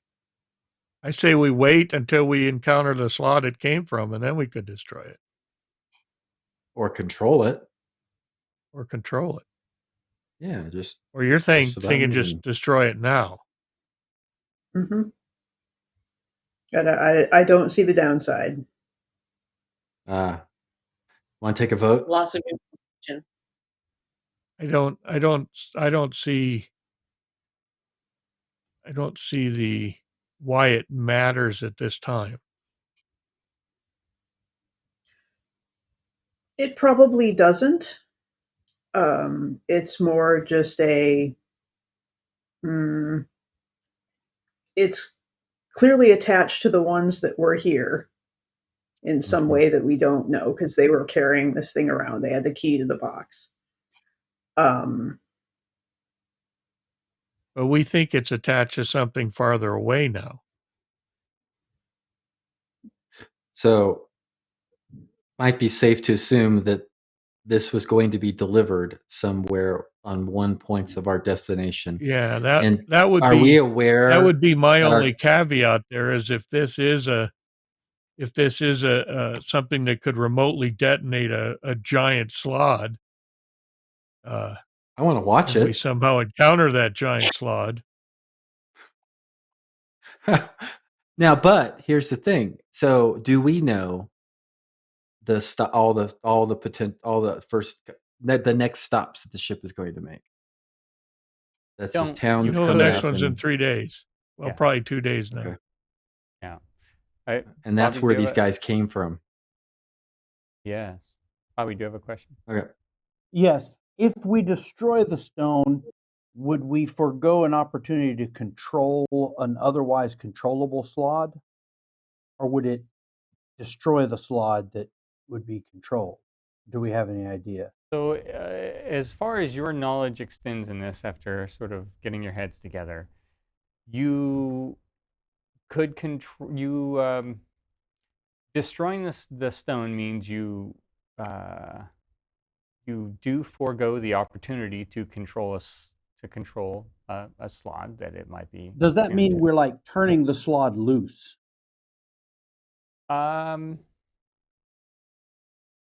Typically, no. So it's not destroying the slot; it's destroying the control of the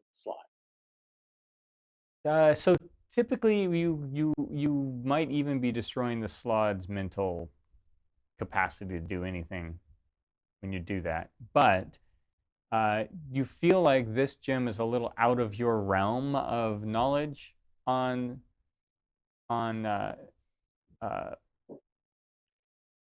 it's not a mundane slod gem. My feeling. Oh, maybe is that to whole not cult is made destroy of slods, and this is the control stone for Okay. the head of the cult. We could end up in a situation. I'm starting to suspect that these slod were agents who they're trying to get immigration papers to a particular place. They're taking this control stone to a particular place. That might be worth exploring, and perhaps it was somehow our presence that well, I still don't know what would cause them to go bonkers and start eating people, but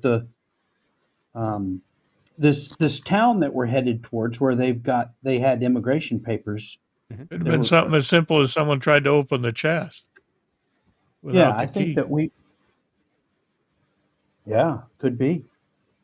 But maybe we forgo destroying the gem until we can do a little further investigation in this town we're headed to. That would be my thought. Okay. I need to correct something that I implied because of the way I answered Michael. This town that this is for is not 3 days away. The town that this paperwork went to is one of the last stopping off points before you go out away from civilization. Assuming that this is a, I don't want to say normal because I know it's magic, but if it's a normal crystalline sphere, do I think it'd be pretty easy to destroy it at a moment's notice if we needed to? If it were a normal crystalline sphere, it should not be a problem. You know that magic items often, but not always, can be a little tougher, but you still are pretty confident. It doesn't seem so fragile that dropping it on the ground is going to break it, or it rolling in a box is going to chip it. But if you took a swing at it with a hammer, with something solid underneath, you feel like that would definitely break it. When I say that, I mean like a. Well, we wouldn't know until we tried, and if we tried, and if it was magic, that might set off something else. Good. Magic items are cantankerous like that. I'm still thinking we need to preserve it intact for a little while, but I'm willing to be totally wrong on that. Abraham feels like there's a potential story arc remaining to this item, so I'd like to keep it. Yeah, I have that feeling. Yeah. I feel like there's a possibility we could solve more problems with it intact. I think there's a possibility that Slad is part of the whole cult thing that we're chasing after. Yeah, I think the seagulls agree. I have another question. Okay. If Fathom, since it's a magic gem, is the signature sufficient so that if Fathom goes through the hold, see if there's any others hidden amongst the rations that haven't broken loose and rattled around?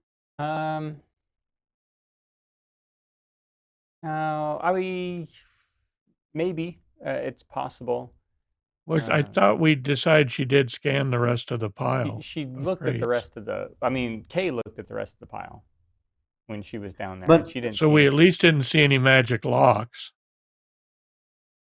But But she the can't- magic lock was I don't hidden think inside that a one crate. was visible Yeah. from the crate. Yeah. Yeah, But to then- to figure that out, we'd have to go search all the crates. Yeah, unless this thing, Well, we have many days on the open ocean. As the voyage continues, we'll essentially search all the crates. We could kind of just let that go over time too. yeah, get to the hold, Fathom. Wow. Well, Wow. we were gonna take shifts watching the hold to see if anyone comes to do anything. Now, I think that the people who own this are the dead people. But just in case, if you're thinking there's other agents or whatever, then they would come to the hold looking for things, so we can still set up our surveillance while Kay is. I'm thinking if Scope those were the only slide on board, they made lousy agents because they couldn't keep themselves under control, apparently. Yeah, Well, and it's a something long shot. I triggered mean, if I had 3 control gyms, why would I put them in 3 crates? Why wouldn't I put all 3 in one crate? But better safe than sorry. If there was a We Yeah. have time to check, I think. Yeah. yeah, You do. You could tell me, if you want to spend an hour down here a day checking crates, one of you, then we can make that happen, and I'll let you roll. Kay's going to be doing double duty because she's going to be up in the crow's nest for a while, looking down at all the people, and then busy. she's going to be in the hold. Well, if it's just detect magic, I can do that. She can look for things I can't see up in the crow's nest. Well, why don't we ask Kay to do her thing in the crow's nest, and then you scan some of the crates. Okay. Uh-oh. It's raining. Well, I definitely Oh, am no, going we're going to down get the hold. wet. It does begin to rain a little bit as you're going through. Hmm. Kay, you want to take some crow's nest duty? You guys sound like you've got this worked out plan. You got Yep. a great plan. Okay. Find the suspicious people first, Kay. I'm gonna put you up there. Justin, could you release that camera for me so I can get it work? And then let's see. We'll just put you. Who else wants to be on deck during this, or do you want to be above deck? I'll be up top. Okay. Abran. yeah. I will go up on deck as well, and resume my periodic entertainment of the crew. Okay. I'm not going. Well, I'm not about to leave our only spellcaster down in the hold by herself, so I'll stay in the hold. Well, also, we all know I'd fill rolls to open crates, so we need someone else. Right. Right, but half of those are mimics if we all go up on deck. Leave you. Well, mimics have to be super weird now. They can't just be a boring We'll crate. just come back to it. Well, I'm sure there's Phase some 2. OG mimics. Yeah, well, I'm sure that the mimic is the Silver Swan, right? Ooh, Well, that's even better. That's a plot twist. I'm sorry. I shouldn't talk out loud. I do evil things. We haven't sculpted a mimic that big yet. Not yet. Somebody wants a lighthouse. You know what to do now. Yeah, A they mimic can lighthouse. build their own damn lighthouse. So I'm going to Put leave Pringles that. tube in every pledge.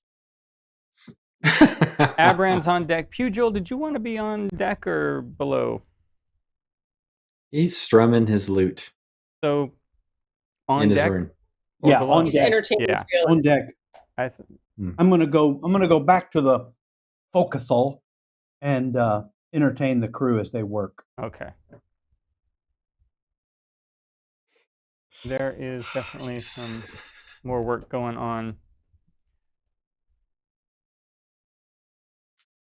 And there is some storm going on. This is the captain is suddenly not on deck. Her and the navigator have disappeared into her room. First mate's on the wheel, and it is. You wouldn't say it's like a bad storm, but it's raining, and there's a little more activity than you're used to seeing. Some people are definitely running around trying to make sure things are less dangerous. Now I'm going to move this camera. I'm going to. Who's got the stone, and have we put it in our bag of holding yet? Well, I thought you guys wanted me to stay attuned to the stone so I could keep checking where it is. Oh yeah, well Yes. sure. So you're carrying it around as you're checking the other crates? It's in her back pocket. Yeah, I guess I'm. Okay. No, I'm sure you can. It's only the size of a grapefruit. Yeah, I guess It'd I'll have some kind Probably of belt. just fit in a bag you tie on your back. I mean, Okay. Yeah, you can put it. I mean, it'll fill in. I mean, belt pouches can be pretty big, so you can fit it in a belt pouch. Hey, you are having it's a good opportunity, other than being a little bit miserable up here.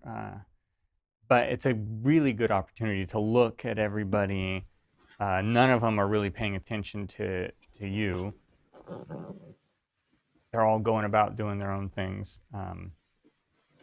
Occasionally, you get asked some questions about if there's any large waves coming in, let them know. Other interesting bits. Sorry, there would be no seagulls right now. It's way too bad for that. And you don't see anything unusual about the people. They all are who they say they are. They all have no magic on them, with the exception of your fellow members. First mate does have some gloves, it looks like, that are magical. The captain and the navigator are inside. You imagine they went on. Well, all of you working up here they're obviously. She sent some orders, and then went in, figure out what they're going to do. So the weather is figure out what you're gonna do bad? Or?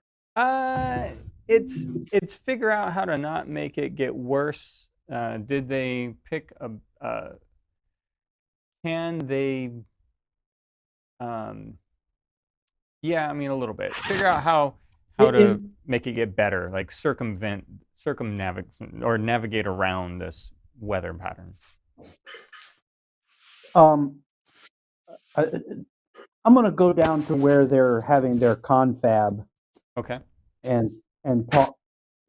How long do they anticipate the weather lasting? And if I can be of assistance, I can cast a control weather spell and just obviate this.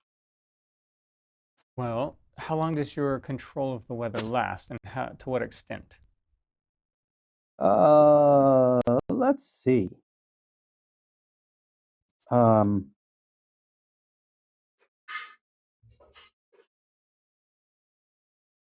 It lasts to 8 hours, and it has a range of 5 miles.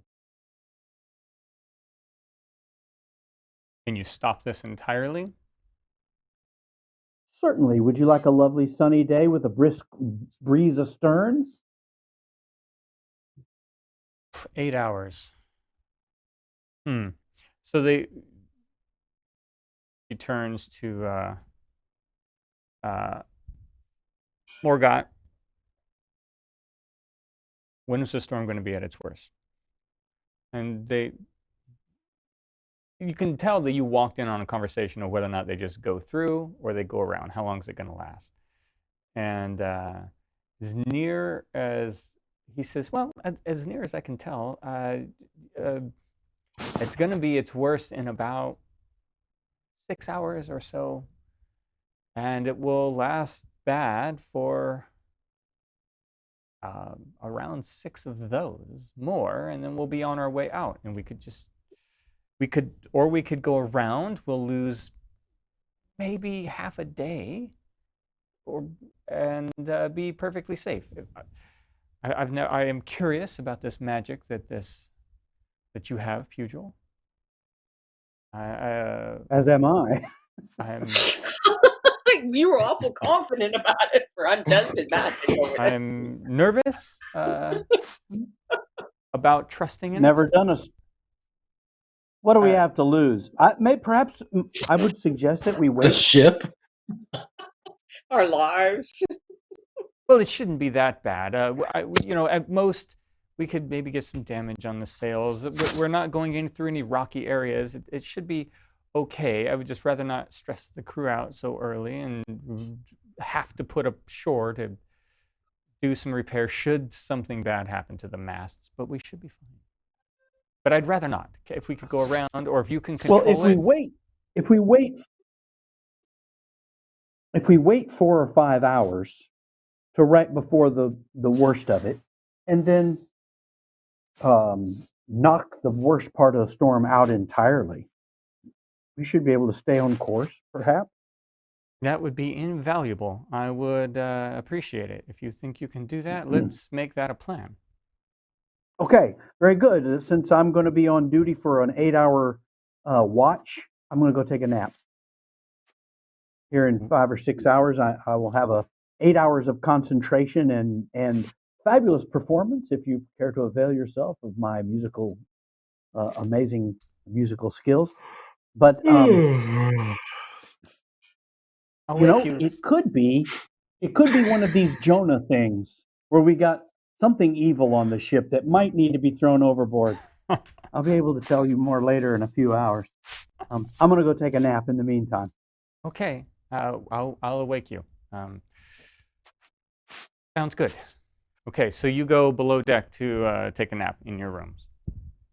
Yes.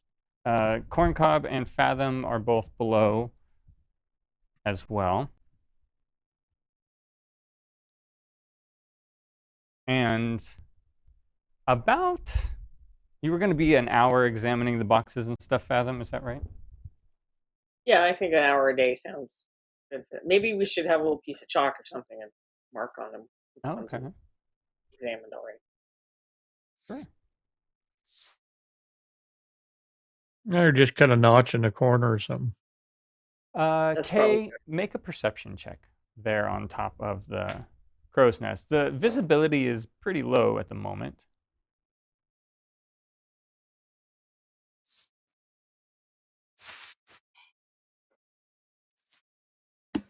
$23. 23. Wow. You most definitely see a trail of fins to the port side of the ship. I will call down to the deck. Looks like there's something heading for us, and kind of point towards the fins. I see a line of fins coming this way.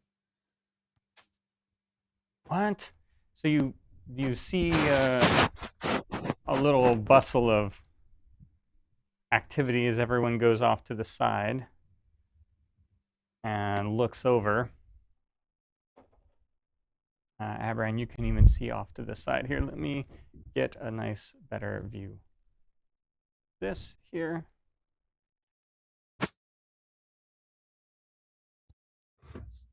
There. So,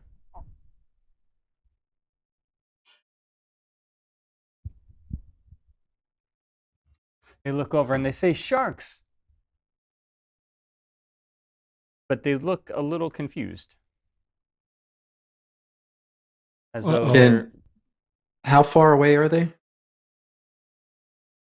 Well, so when you look over, the sharks are just on the port side. They've Okay.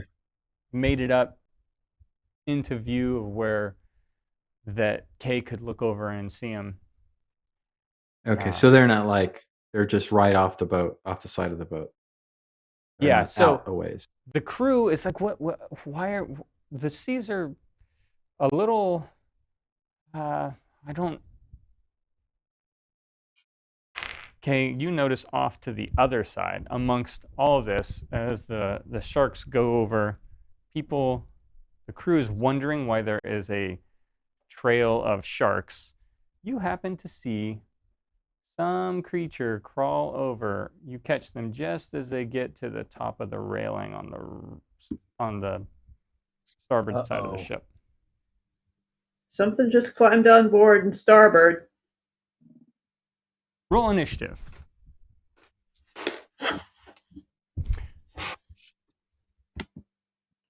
And 12. No.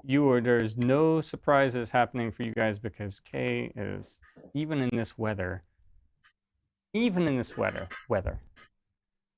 see this. I don't know how she sees this stuff. He's Kay. It is Kay. She's good at this. She practiced her perception from being a door for a long time. She had a long time to practice. There Okay, was let just me- the one. Let me get some rolls. Corn Cob, what's your initiative? We're Oh, down I'm one. sorry. I didn't even. Even down in I the wasn't deck. up there. Yeah. Oh. Just in case you have to act. Mine is 18. Okay. Pugh Joel. You know you're sleeping. I just want you on an initiative roll. 8. 8 for Pugh Joel. I'm sorry, I cranked that up a little too hot. Abram. I'm sorry. My initiative was 17. I forgot to minus the one. Okay. Abran rolled a 12. Fathom. 16. K. 20. Okay.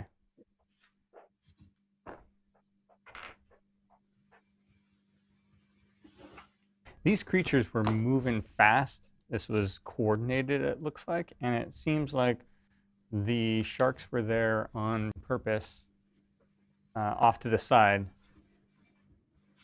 The crew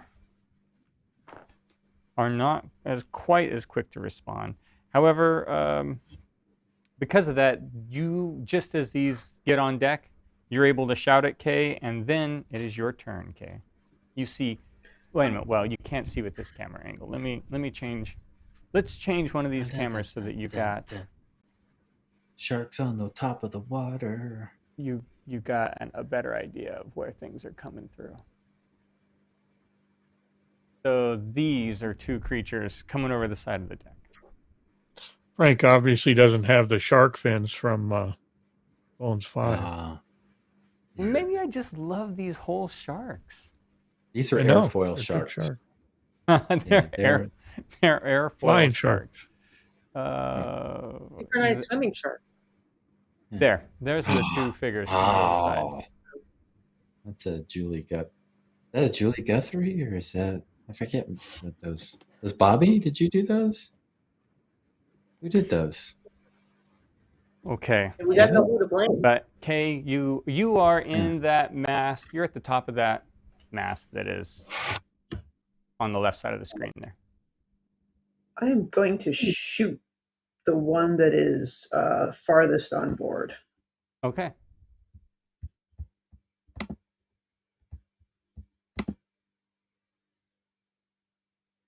I rolled a 15. That is good enough to pierce them with your arrow. Boom. All right. Are they paying attention to me? They are now. They weren't before. They didn't see you. You caught them sneakily. Okay. So then I do get the sneak attack, yes? Yes, yes. So that will be a total of 17. Ooh, ouch. That looks like it hurt that one immensely. Let's see. All right.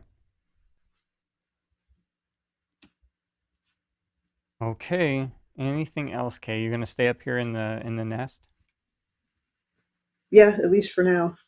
Okay. They had theirs. It is Corncob.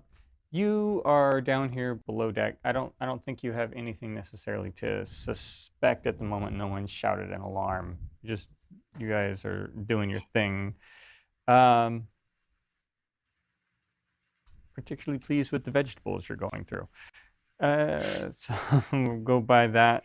Fathom, likewise, you're examining the crates, frying them up, putting a notch in them. At the moment, there's not enough noise happening from above deck to notify you of this. Ben Signs is responsible. Okay. Ben Signs. You guys always have to you all have to point a finger at somebody. It's somebody's fault Yes. for sculpting these.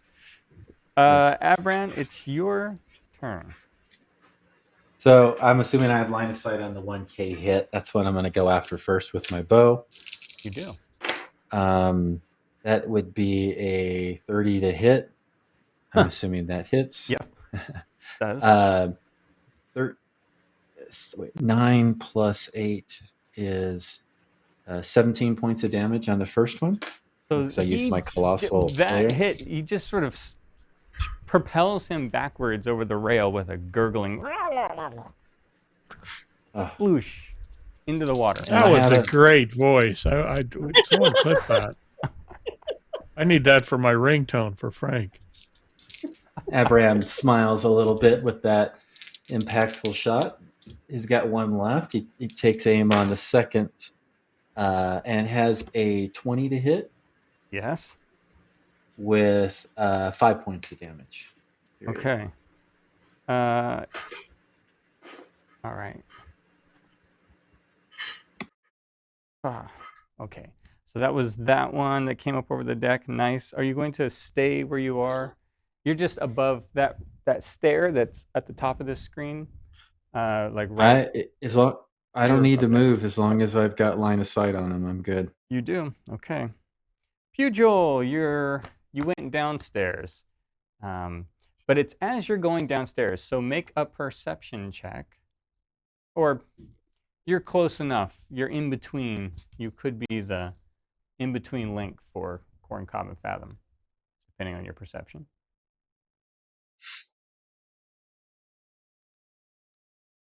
Oh, come on now, roll.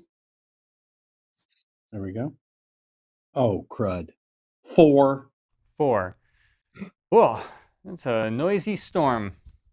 I think I'm gonna turn in. So you don't catch anything sound-wise. All right, so that's going to put them around slow because now you hear a bell, bing, at the top, and you hear some shouting to below. One of the brothers has leaned down over the grates, and even though it's muffled and they've got canvas and such over it, attack, Sahuagin! Down below, and you can hear it, Corncob. You hear some of the others start to move immediately around. We'll see what I'll move happens in on your my turn. initiative. Yeah. So the first initiative, though, you get.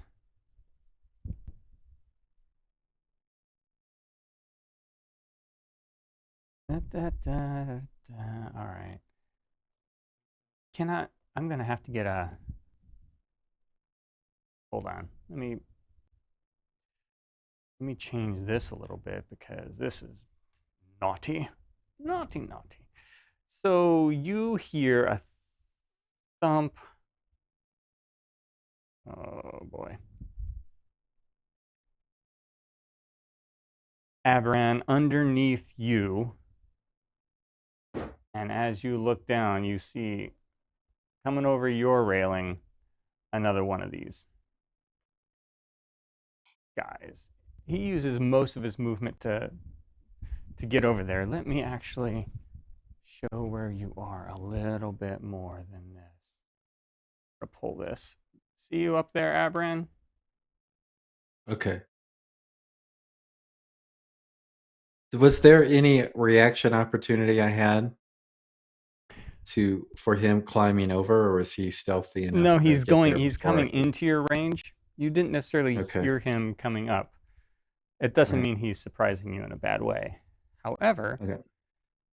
that's probably not the worst. You hear the first mate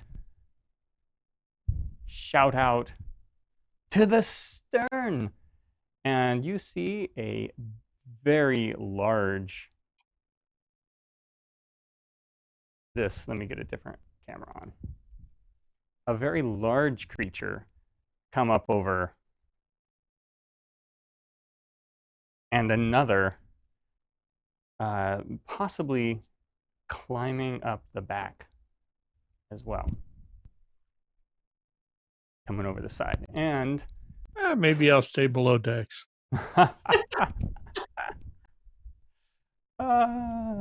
So yeah, coming over the sides, or coming over the back of the stern, you see she's shouted out, and this big That's good. thing is coming over the sides Thanks, Bobby. while she's there. Oh no! Already Is that a down to Bobby? three. Bobby. Isn't it? Damn it. Yeah, I did that one. Yeah, that's mine. Just out of the And- frame there, a little bit to the right side, you see another one coming over the back. I wonder what that one is. Okay. Yeah, I sculpted 2 of them. Oh, just Good like job. a pair. Kay, Good it's your job, turn. Bobby. Damn it, Jackson. I'm going to shoot at the one that just showed up in front of Abran. Oh, okay.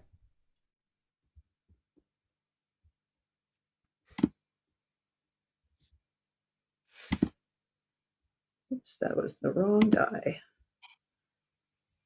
There we go. Oh, but I only rolled a 9 this time. Oh, so yeah, it whizzes right by. You can see an arrow come by, Abran. You've got support from the crow's nest, but it did not hit its mark. Oh, this one did make its way across deck. The crew was a little slow, but they had moved across. I should have marked that. Should have mentioned that. Oh, the door's open a little bit. You can hear the birdie. I'm going to have to close that perhaps. Okay.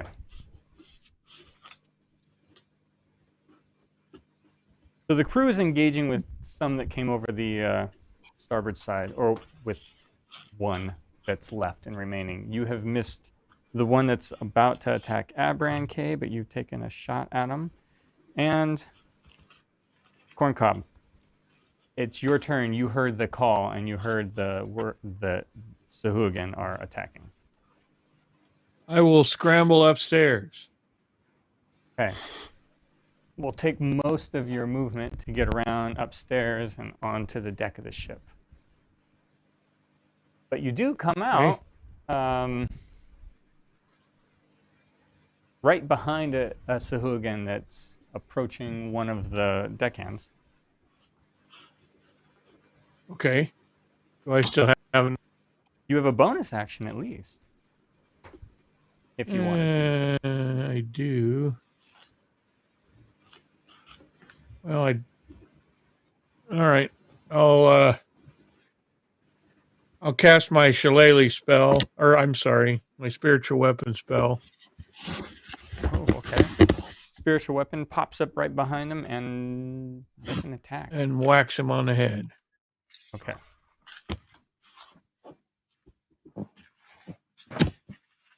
With a 26. Wow, that is a solid whack on the head. That's just a hit, though. Let's see. And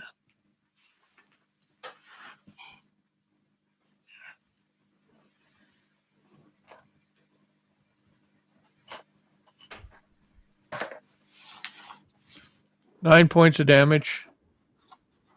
Okay.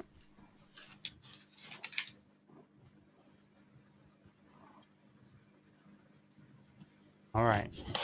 He sees you. He's still intent on this crew. That can though. Okay, move and attack. And Fathom. You heard the same thing. I will also move up onto the deck And I don't think I have a useful bonus action. Fireball. Not on a boat. It's raining. It's raining. Fireballs are okay in the rain. Fireballs aren't a bonus action either. That's my other thought. Oh. You said it took our whole action to get up onto the Yeah, deck, it right? did. It did. I don't think I do a lot of bonus. So where am I? Right beside? Yeah, you're at the very top of the stairs, kind of on the stairs. You can see you to the left side of the mast there, and Anne's finger pointing. And if I go to the right, I'm closer to the really big bad guys. I don't like Yeah, to if you look at went that towards the at all. stern, if you went back, yeah.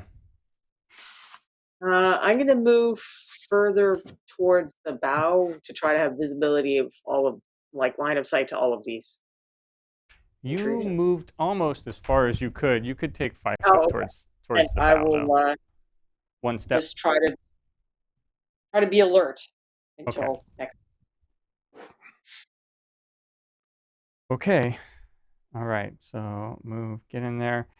Abran, it's your turn. Okay. Big guy in front of you. He's right in front of you. Like, unfortunately. He's engaged on me, so no bow. I'm gonna attack him with my sword. Well, he's not a big guy. He's No. the same as the originals. Okay. Yeah. So the first attack, and he's never been hit before, so that is a 21 to hit with 12 points of damage. And I'm going to hit him again. I'm going to try to with my sword. That's a miss. That's only an 8 to hit. But as my bonus action, I would like to cast Zephyr Strike and move like the wind and disengage from him without giving him an opportunity to attack. And I would like to go down the stairs. Can I see a top view, kind of a bigger, and kind of like in the middle in front of the mast, sort of? Kind of move down there where I can hold on a still moment. That would just be have line of sight. Right there is Yeah. that's a view of the whole. The So I'm major pointing at portion the of the screen like you can see it, but yeah, like kind of in front of the mast, so I get line of sight on him and on the big guys too. But my back's kind of to the mast, so I can't get attacked by like that. Yeah, a little bit more. No, not there. You can't make the it other that mast. far. No, yeah, that mast is perfect. Then more in the middle of the deck. Right in there, right? No, on the other side. On the Other side of the mast. Okay. Yeah, perfect. Yeah. Got it. Sorry to be so specific. Okay. No, it's important to your strategy. Yeah. Okay. All right, I was checking out something though real quick.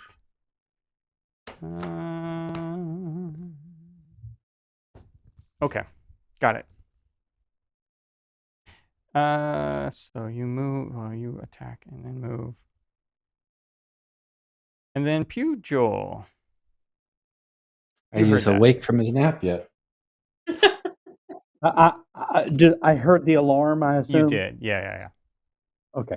Then I'm going to sprint back up to the deck and leap out onto the deck in full bardic splendor. Mm-hmm.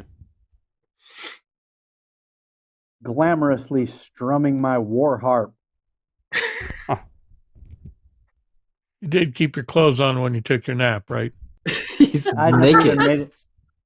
I never made it to the... Never made it to the nappy greased part. up. Yeah. He's naked and oddly greased up. Well, Is it not odd? Or oddly. we just know it happened? Not odd. that grease not probably oddly. still hasn't worn off him. Get inappropriately Just a little- greased up. So what are you Just playing a on your little war harp? oil. Now on the poop deck, are there crewmen still up on the poop deck? Yes. How many are still up there? It appears one. Okay. Wait. Yeah, it appears one. Is it possible to cast Wall of Thorns? Well, no, that's going to trap. Is it possible to cast Wall of Thorns? I can't see the poop deck. Would No. it be possible to cast it across the poop deck to put it in between the crewman and the two big blue guys? You would be messing with the. I'm gonna check this camera real quick. That's a little blurry. You'd be messing with the navigational Okay. wheel if you did that. Okay. Then instead, I will just shoot my little crossbow at the one that the little Sahuagin that the elf shot at. Okay. Okay. Let's shoot at the one the elf shot at. All right. So yeah, you can't see you can just see his feet there. Oh, okay. Which one can I see? No, you can see him. I mean, in the camera here, his feet are just under Jason. Oh, okay. So you take a shot at him. Go ahead. Yeah. 16. That hits. Just crossbow bolt right into him. 6. Okay. All right. 8 points of damage. And as my bonus action to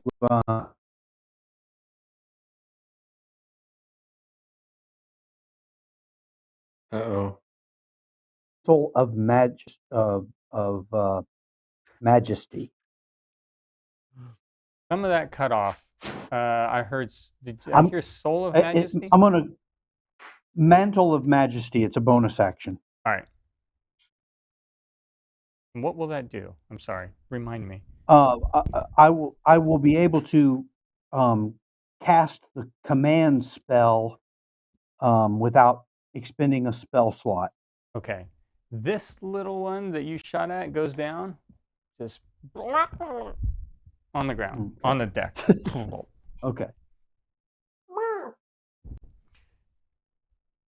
All right. Good job. Pugh killed something. Now the crew, the first mate sort of secures the wheel and turns to those attacking her back there, which is fine. You don't need to see that with the camera. And some of the other crew come in to the one in front of Corncob. Actually, it looks like the one in front of Corncob. One of them gets a nice saber cut in on him. And then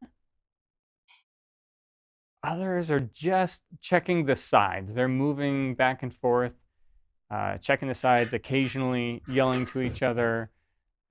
You've seen an axe thrown down one of the sides. So they're trying to knock them off as they're coming up the ship. You're not sure how many, you just know how many have made it on. And that is what the crew's doing. Now it's their turn.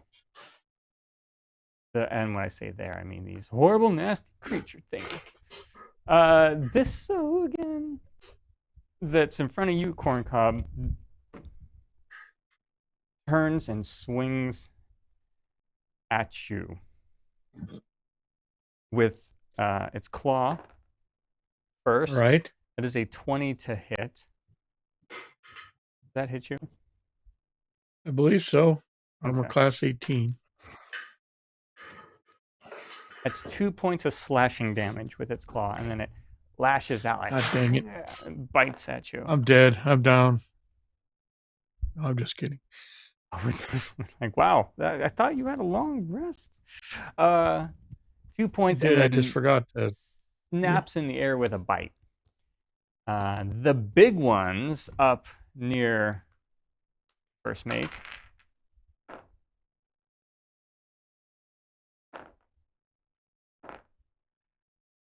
You see spears, claws, bites, many of them from the two of them. At least 2 of 6 attacks hit her from these two, and she's sort of stuck now in between them, trying to fend them off. And let's see. Gosh. Oh, yeah. Sorry. This little fella pops up over the side and makes a run for Abran. Huh. I think the next size step up is a sea giant, so we better be careful. Okay, Abran, this first slash at you misses, then it bites out at you. 17. Does that hit you? It does. 2 points of piercing Okay. damage with its fangs, and it kind of like grabs into you. You can feel it tear some flesh, a little bite. You've experienced much worse in your time. These are not. Death of 1,000 cuts. Yeah, you don't want a lot of them.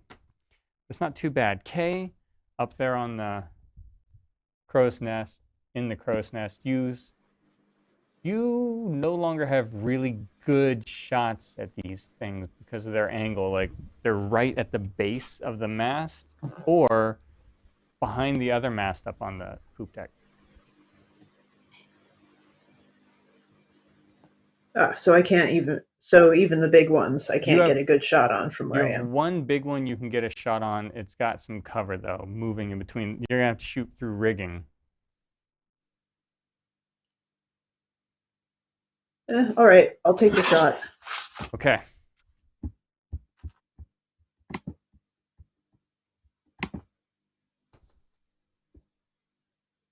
I rolled a 20.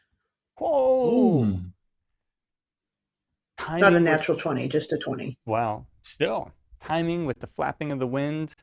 You are just able to watch some rigging pull taut, shoot through it, and stick an arrow right towards in the back of this large creature hulking over first mate. Okay, so for the purposes of sneak attack, does the first mate count as somebody in my group? Oh, absolutely. Anything that's on your side threatening, you definitely get sneak attack. All right, then that's a total of 18 points of damage. Wow, very nice. A little below average. A little, well, yeah. But, okay. Okay. Okay. And are you comfortable where you are still? Yeah, I think so. Okay. Corncob. Your turn. You see this happening, but you see one Sahuagin in front of you, one over attacking Abran, and then the other two big ones. You think the crew is handling stuff from now getting further up on the deck, but the two back there. Well, I'm going to shoot at one of them. Which one I guess it doesn't matter. They're both within range. The big ones? Yes. Yeah. Let me let you see. There's sort of you can see how far up they are. I'll pick the closest one. Okay. With a guiding bolt. With a 21. That hits him. Boom. This is a 3rd level one.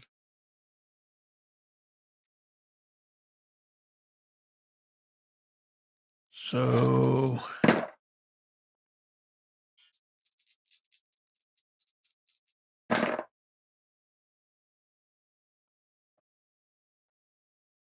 $23 points. Okay. And that is going to be the same one that Kay was. And he's lit up for the next attack. Okay. All right. And then I have a Bonus action, I'm going to whack the one in front of me with my shillelagh or with my spiritual weapon. All right. And let's see, I still have to roll an attack, right? Yeah. That's an 18.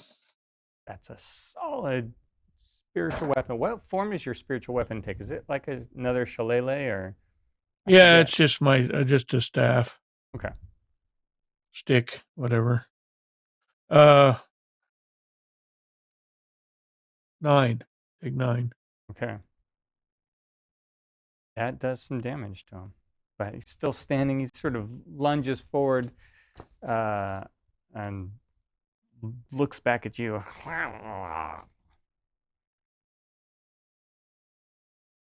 Well, we'll keep tangling then. He's not going to No. run back into the ocean. Well, no. He'll die here. He doesn't think so. I mean, he could be wrong. Fathom. So the two big guys are sandwiching a crew member between them. Is this correct? Yeah, they are sandwiching the first mate. So it's not the greatest fireball setup. No, it is not. Oh, But collateral damage. we're already down some crew people. I'm concerned about us not knowing how to drive a boat. True. I will use First Eldritch mate. Blast. I don't know. First mate's made some hiring practice choices. That, Clearly, that one is not hitting anything. 19, one of them. That strikes them solidly, pushing them. And is the one everybody's beating on. Well, that sounds good to me. But a whole 2 points of damage, sadly. Okay. Don't you get 2 Eldritch Blasts at your level, or 3 even? Yeah, the other one didn't hit. Oh, okay. I guarantee it didn't hit. Okay. One whizzes by, the other strikes solid, gets attention, but they feel like they have the upper hand here, and I don't know. Sure. Abran, it's your turn.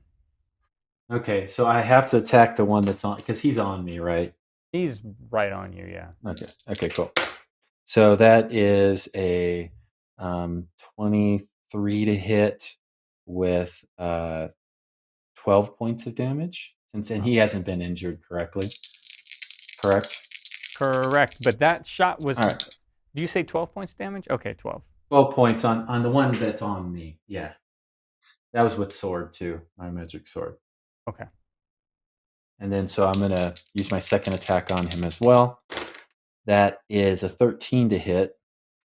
That is going to hit him. His armor, his skin is soft to your blade. Okay.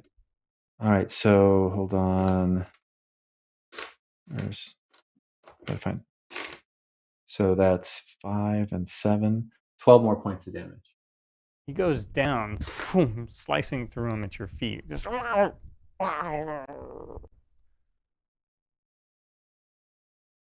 gonna take All right, you. so and I can have a movement still, correct? Yep. I'm going to sprint up towards the 2 biggies because they got the first mate. Okay, your And- move is 35 feet, right? But I'm in Or Zephyr 30. Strike, so I get an additional 30. So I get 65. Wait, that right didn't now, so I'm add to still your in movement. Zephyr.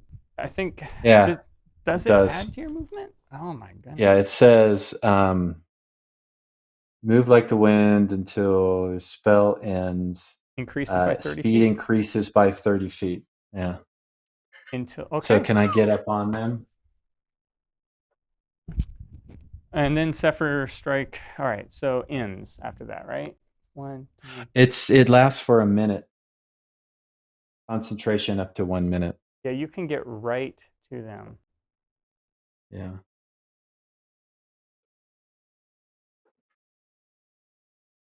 Yep. Oh, wow. Okay.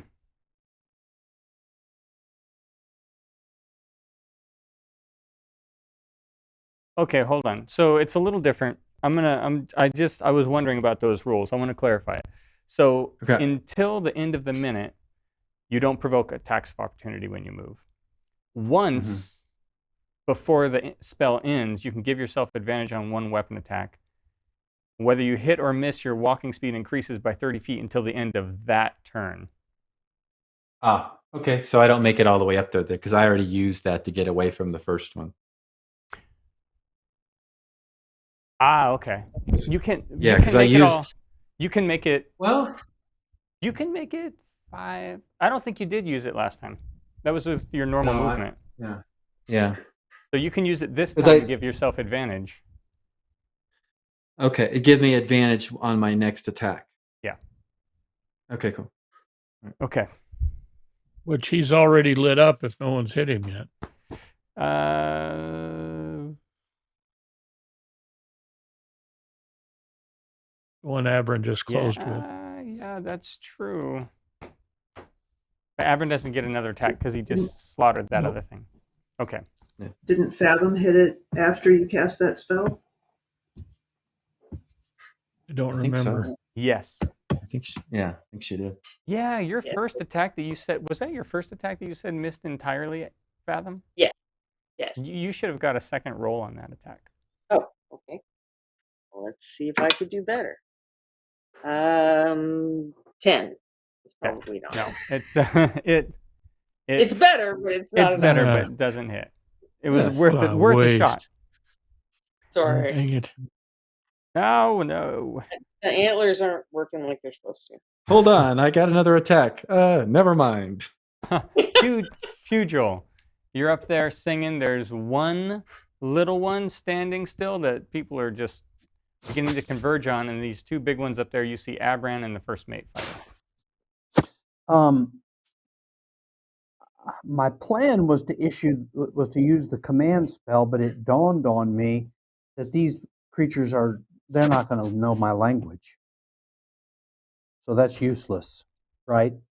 They do have to know your language. Okay. Well, then that was a dumb Maybe if plan. you say it in a watery tone. You might know Yeah. their language, but I don't know if you do. There we go.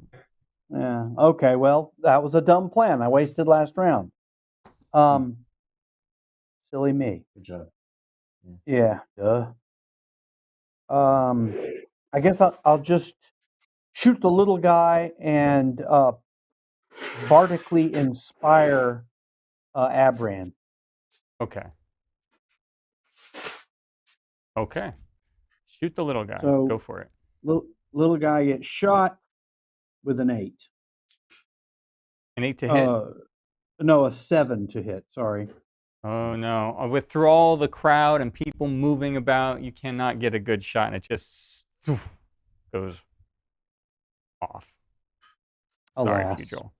Alas, but you do bardically inspire Abran. And what does that mean for me again? You get an extra D8 for your next attack, damage roll, or savings throw. Okay, cool. Thank you.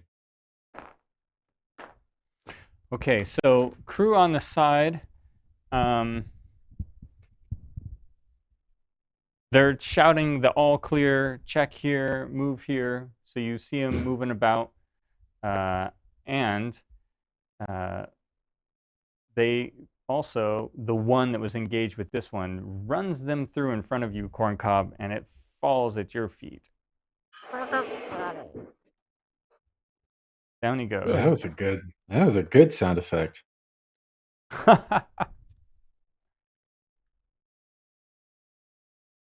Okay. You did hear a little bit of a scuffle from. Oh yeah, that's a good point. Part of the dialogue you hear is you see a little bit of a tussle happening at the back windows of the captain's quarters. The crew have looked at it, and one has gone in there to help. So, That's what I see. you all Or see what that. we all see? Just kind of the general take of the battlefield. So it seems like there's something, at least one of the smaller ones in the captain's quarters with the captain and maybe the navigator. The ship's sides are being they're being pelted off. That seems to be going well. The two big ones back there, you're well inside of. Okay, and the crew handles what they're supposed to do. And oh, this big one with a giant hook gets it across the first mate's guts and leaves a big rip and tear, and the first mate goes down. Oh no. Damn it. Not necessarily dead. You had to put a hook on that one, huh, Jackson? Couldn't have just given it a dead fish or something. Maybe the worst first mate would still be around. Or bludgeoned and not ripped open. Yeah, that's horrific. Because of that, the one that's most injured turns to Abran, who's up there. And attacks you, Abran, with its attacks. Well, I was going to try to defend the first mate. I didn't know it was going to go down so easily. So, well, the first mate's been up there for 12 attacks already. Oh. Oh my gosh. The first attack this thing makes is with a spear. It is 11 to hit you. I don't think that hits you, Abran. No, that misses. The second is a bite. 13. Does Bites that hit tend you? to hit. No, that misses as well. Okay, and then it slashes across with a claw in its other hand. That is a 22 to hit. That hits. Okay. Oh, such low rolls on 4 slashing damage as it gets a claw across you. Okay, cool. All right, Kay, it's your turn up there. The one tussling with Abran is the one that's within your slightly in cover line of view. I'm going to try shooting at it again. Okay.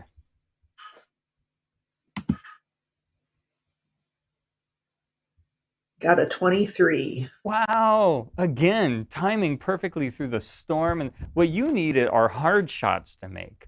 Just arrows. Apparently.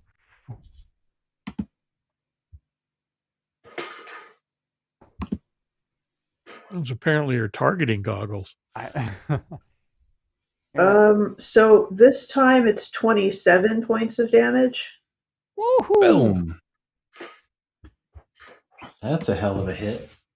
Abran, this thing, the arrow just sort of shoots into its neck and it squirts blood all over you. Ah, Yummy. The whistle as the arrow comes down and thunks into it, and then it stumbles down the stairs lifeless. Okay, has killed it. Yay. And you're messy. I'm going to start making my way down since I can't get a shot on the other one. Okay. You can probably get about halfway down with the rest of your turn. So I'll say you're about halfway. But put you down there at the base. It's a little bit difficult in the weather as well. All right. Corncob. There's no more little blue guys near me, is there? No, not alive. Okay. I guess I'll do a second level guiding bolt at the last remaining big guy up there. Okay.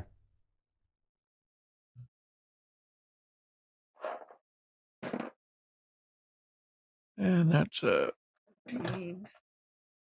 19 to hit. That does hit. Strikes it. Radiant energy sort of poofs out around it. Yeah, wait, I said second level. Hang on a second.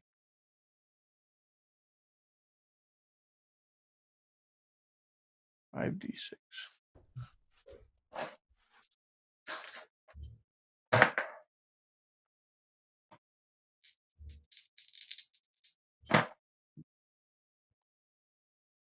$16 points. Okay. That, I believe, And they're glowy. that's the first time that one's been struck. As far as you can, well, by any of you. You you think that the first mate get some slashes in. Okay.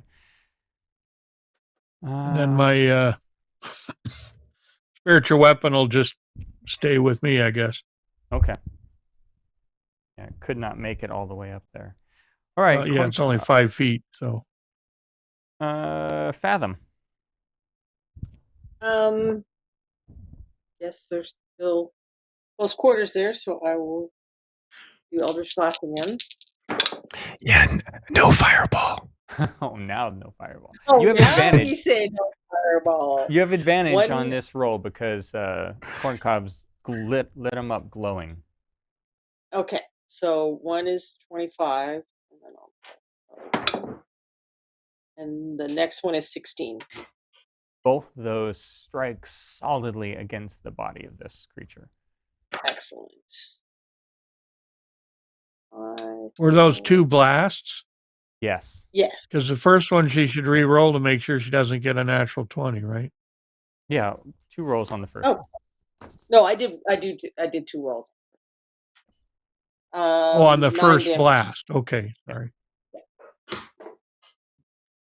How much was the damage? I'm sorry. 9. 9 total. Yes. Okay. Sorry, the 4s are coming back. Okay. All right. Eldritch Blast and Corncob. Wait. You already take your turn. Sorry. Abran. All right.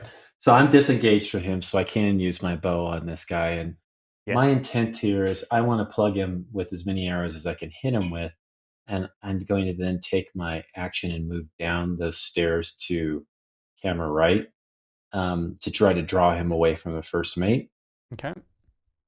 So that's my goal. Yeah, attack and then move, right? Attack and move. Yeah, that's but that's the intent is I'm yelling at him and shooting the arrows at him to try to draw him towards me and down the stairs away from the first mate. All right. So the first one is a 28 to hit, and my normal arrow damage is 9 points of damage. And since he's already been hit, add 2 more to that, so that's 11. Okay. And then Pugh gave me that inspiration, so I'm going to use that as an extra D8 on this attack. So add 7 more. Well, I don't think you can use it on damage. You can use it to hit. Oh, I thought it was damage. No. I don't think Be a so. hell of a spell. I guess attack roll. Wait, he's looking it up. He said damage, so that's why. I think it's saves and attacks. Okay. But So just saves and attacks. Okay. Okay, just that damage then, and that's on the first one. And then on the second one, it is a 19 to hit. Hits. Okay, and on that one will be 10 points, and then so in my Zephyr Strike, I can use an extra D8 once on my attacks, and so that so 10 plus 6, so 16 more. Okay. All right. And then I'm going to move. I'm 30 going to move feet. down the stairs. Still, yeah, just down to the bottom of the stairs. I don't want to go past that other deck. Taunt him. I'll stay. Yeah, and I'm yelling at him and screaming at him the whole time. Okay. Make a persuasion check or intimidation. You tell me. Okay. Not very good. Only a 9. Okay. Well, you've got his curiosity. Pugil, it's your turn. I got a line of sight to Hook Boy. At this time you do. If he runs after Abran, you won't anymore. But right now you do. Okay, then I'm going to polymorph him into a hedgehog. Okay. Why didn't we do this to begin with? What kind of save do I have to make on that? Why wasn't 14. that like the first? That should always be your first move. That should be your go-to spell right there. Always. We're pouring all the spells into him. So Abran's the hedgehog. You hit him with this swirling magic, and he like shakes a little bit, and just his skin maybe tightens and then bounces back, and he just glares out angrily. Not, yeah. No hedgehog for you. No hedgehog. That was a nice. Still better than his crossbow misses. was I awesome. would still cast that first. Yes, even Okay. a fail is better than his errant crossbow shots. Then who is closest to Abran? Is closest to Hook Boy? Yes. Then I will bardically inspire Abran again. Or has he not used his? He hasn't. He didn't use I it. haven't. No. Okay. Uh, Never Now mind. you Double could him. bardically Yeah. inspire the first mate, who's making saving throws for their life every round. Oh, yes, that's what I'll do. I will bardically inspire the first mate. Don't perish, first mate. Help is on the way. I think. Wait, can you do Be that? inspired.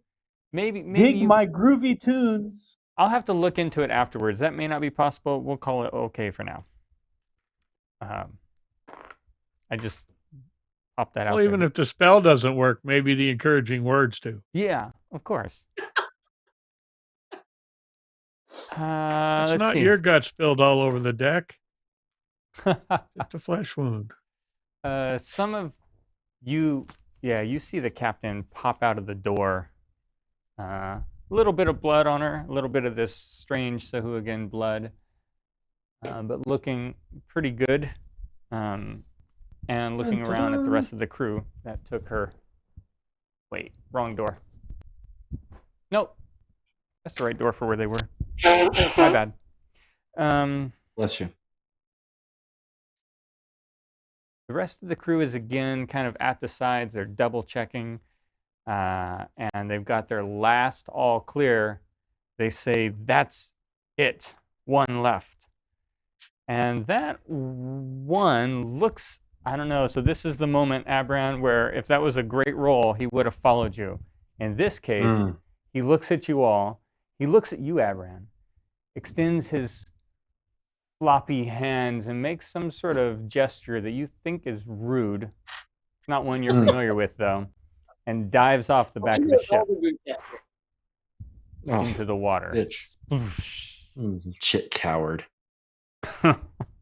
Gee whiz, just after one session of mocking. And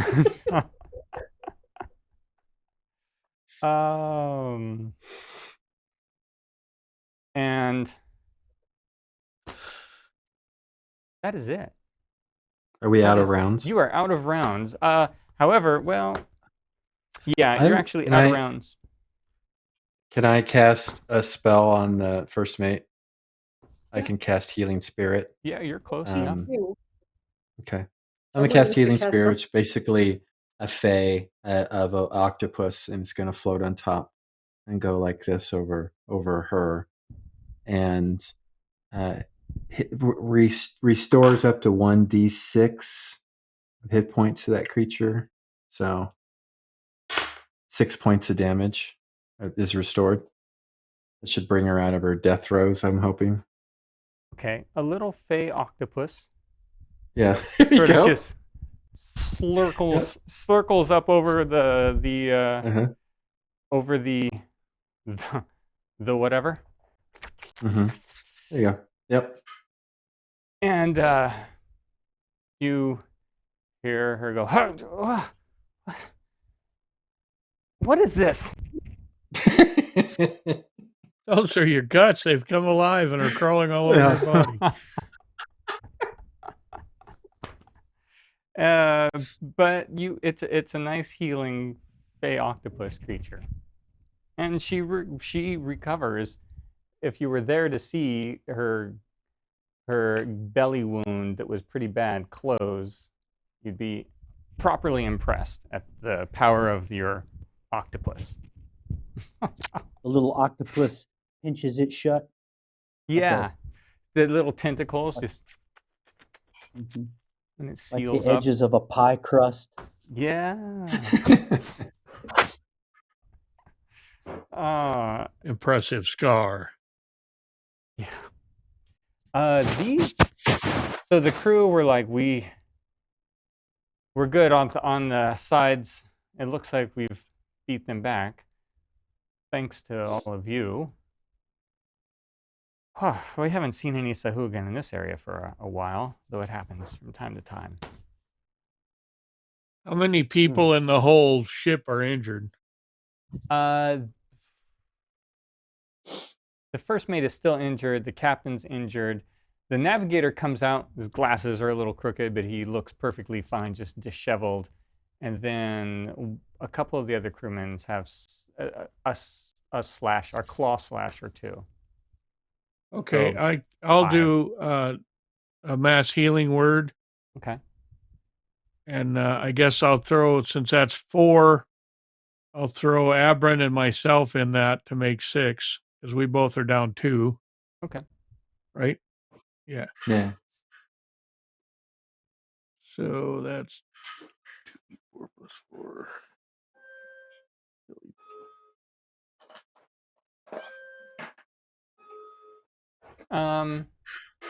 Wow, the lizard man is puking up his guts downstairs. The lizard man will still get some experience points, though. That's hard work, puking up their guts. So everybody take yeah, 11, I you guess, should from get- my mass healing spell. All Okay. 6 of us. Yeah. When you get the Chicken Express, you're dealing. You should get double experience points from surviving that. With all of your adventures today, you each get 500 experience points. Okay.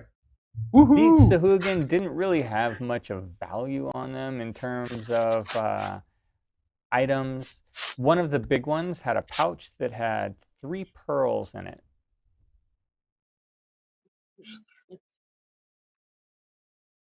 The value of the pearls, they're probably 25 gold each. I mean, that's a lot. Isn't that a component for something then? I think pearls are components, yeah. Yeah, there's components. There are spells for pearls.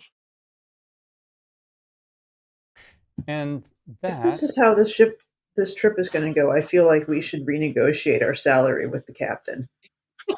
Well, she's definitely like, well, this is a day of pay for you all for sure. You've earned it today. Yeah.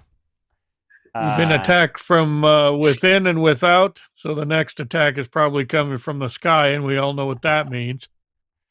2 days of attack. So, there's definitely 2 days of pay. Yesterday and today. Where you get paid. Definitely 2 days of pay. Yeah. What's something's up. What? Well, I mean, this has to be unusual for these. That's what they this crew said. of the ship. Well, we've been attacked by Sahuagin before. It's not the day It's after not you in get this eaten area. by Slod. So Well, no. There's a lot suddenly going on, but I do the recall. ocean is warming. It's driving them farther north in I search do of food. recall the first thing that your elven companion said was trouble follows you around. Yeah. And the elf hasn't been proven wrong yet. Yeah, he was talking about himself, though. Yeah, Trouble is us. Put him overboard. Yeah, we've Hey, got 2 boats attached to the back here. Just let him ride in one. It'll be his own boat. Without the lizard man, the elf was willing to step up and be the meat shield for this episode. So he's not going to do it next week, though, and he's not getting in one of those little dinghy boats either. What? You're not going to go shore for... Well, I mean, you're going to have to sooner or later if you want to No, go not shore. now. I'm not going to be dragged behind the boat while everybody No, else not is right up now. there. No, We're not chumming the water with elf. Well, but No, then you'll no. be following us rather than trouble following us around. It'll be... So that Yeah. is our adventure for It's today. not good teamwork. You've possibly found some things True. out about Slod or organizations we don't know yet, and you had a little Sahuagin encounter. Yeah, thank you. It was fun. Thank you. And some big I liked the big sculpts, Bobby. They were inspiring. They were the perfect thing to attack people with. Great. Thanks, Bobby. Fantastic. Thanks, Bobby. And I'm pretty sure, I'm not positive. I think Trashorama painted those. So, all right, let's wind this down, and let everybody first for me to say a thank you to all of you. It was awesome. Thank you. Ship adventures, I've got to change gears and get used to different things, and so I'm trying different things. Thank you, Reaper Miniatures. Thank you, Sirenscape, for the background and ambient music, whichever background effects and ambient music, which everybody got to hear today. Thank you, yeah, Justin and players. I'm going to let everybody plug what they need to. I know there's stuff coming up, different shows and other things going on. So tell us what you have going before we take this elsewhere, Bobby. I don't have anything to promote. I just do want to say thanks to Frank and Ann and all the Nightheart associated infrastructure folks. That was super fun. Glad we survived another one. And Miss Jean, that was a bummer, but we'll see him in 2 weeks. All right. Jason. I'll echo the thanks for everybody. We always appreciate all the hard work you put in, from the painting to the planning to the actual delivery of the adventure, the camera work, Justin's fine technical direction, everything else. The only thing I have to plug probably is tune in on Tuesday and watch me once again trying to help Michael learn to sculpt. An interesting challenge. It's my charity work. It is. It is. He's getting into heaven due to that. Yeah. Thank you, Michael. Yes, Tuesday. Teach the moron how to sculpt. Episode 2. Well, I didn't say moron. No. I may have implied it in my tone, but I didn't say it. Right. Right. So it's like we'll a monkey with on. a machine gun. Well, that's the way I just kind of run my life. So that's actually our next project into my sculpting. Next project is a monkey with a machine gun. I need some art for a monkey with a machine gun. Just in case it's not clear, that's like in clay, right? You're sculpting in clay. You're teaching him to sculpt in clay. First, we're starting in putty, and then we'll move on to digital. Okay. Yeah. Putty. Yeah. But he's got to pass the putty first. Pass the course. Got it. Yeah. All right. Yeah, that'll be fun. So it's like a monkey with a soft, malleable machine gun. Yeah. A floppy machine gun. A floppy monkey putty. Okay. Monkey putty. So I'm going to say my thanks. I want to say thanks to Frank and the team and the painters, all the painters that you mentioned how many people you have painting stuff. I think we were off camera. All the people that contribute the miniatures. I don't know everybody. I can't think of everybody. I know everybody, but I can't think of all their names right now. But thanks so much. You guys always do a fantastic job. And yeah, Tuesday our show, and even thanks to Justin, if he's awake right now. If he is, thanks. If not, don't worry about it. Don't wake up. And see you in 2 weeks. It's a lot of fun. I think it's Rhonda's turn. Let's move on to Rhonda. Well, I mean, I want to say. I also thank everyone, and I just want to make it clear that I blame the sculptors for what happens to us, not the people who paint these fine miniatures. It is only the sculptors, especially the one on this screen. Wait, there's no culpability on the DM at all? Nope. Painters are awesome. Nope. They just do what they're told.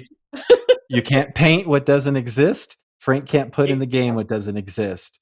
You guys create the things that exist. All right. Okay. Well, you're whistling a different tune 2 weeks ago, but that's okay. It sounds like Hawkins is culpable for it all. Yeah. Art director. Yeah, he is. He is. Mm-hmm. Anyway, Rhonda's going to talk about her show now. Well, I'm also going to second the recommendation to watch your show, because if you've ever wanted to see the most patient man in America, it might be Jason. I think we have evidence in the last show that Jason might be the most patient man in America. The fact that he didn't figure out a way to reach through the monitor and strangle Michael was very impressive. But yes, I will also show on Monday. Maybe I'll look at those bases that we're allowed to look at publicly now. Oh, that'd be great. Yeah, I have some of those bases. Oh, I did too. They're kind of cool. Yeah. They're really cool. The lava ones kind of thing. Yeah. Definitely tune into Rhonda's show on Monday. It's a Yep. great show. There's no time limit on that show either. Well, we won't go there. Okay. Yeah, they don't always tell me when my time's up, so sometimes I just keep Yeah. going for a while, and then I'm Just like, keep We've oh. been bumping ours up about 3 or 4 minutes every episode. So Yeah. Justin cracks the whip and makes us stop. Hard stops. we're up to Even an when we hour got 32 now. Yeah, we got really I work good with guests Sandy, on, and so he's much more forgiving. yeah, I know, right? Understandable, though. Okay. Right. Jen. Had a great time as usual. Thank you, everyone. And I'm really kind of curious to see what kind of formless blob of a monster we're going to get when Michael's done with his sculpting lessons. Oh, yeah. Then Mike will be at fault for sculpting a creature. It's only Yep. tiny, Yeah, though, so totally. we'll be I in luck. definitely need a Oh. copy of it. Okay, we'll do that. Oh, That's in another yeah, we're black going to do that pudding. Oh too. no. Gray ooze. Oh no. It'll be a vaguely squirrel-shaped pudding. Yeah, I've got a Green slime, gelatinous cube right now. Here's a gelatinous cube, right there, blue tack. Oh, Yeah. that's. I know you didn't directly suggest it, Jen, but that's a great suggestion. I could run with that. Okay. Yay! Yeah. Thank you, Justin. Are we taking this show on the road, or are we just closing the curtains and? We're going to be taking it on the road. Okay. So go ahead and start the raid here as Where are we going? close out. We're raiding Wapelius. So Oh, he's yeah, doing that's some right. neat stuff. Yeah, So a waffle. thank you everyone for watching tonight as always. Thank you to the artists. Less so, Michael Proctor. Thank you, everyone else. Thank you, Anne and Frank. And of course, we missed Gene tonight, but we'll look forward to seeing him again. So, have a great and wonderful weekend, everyone, and be Happy safe. birthday, Jean's dad. Happy birthday, You Jean's Yes, too, dad. yeah, happy Gene's birthday, dad. Gene's dad. Yeah. So were you Yeah. saying less thanks to Michael, or Michael's less of an artist? Because you just said less so, and I couldn't really tell what it was attached to. Yes, Jason. Okay, good. Good night, everyone. Good Fighting night. words. Bye-bye. Shots have been fired. Wow. Bye-bye to everybody.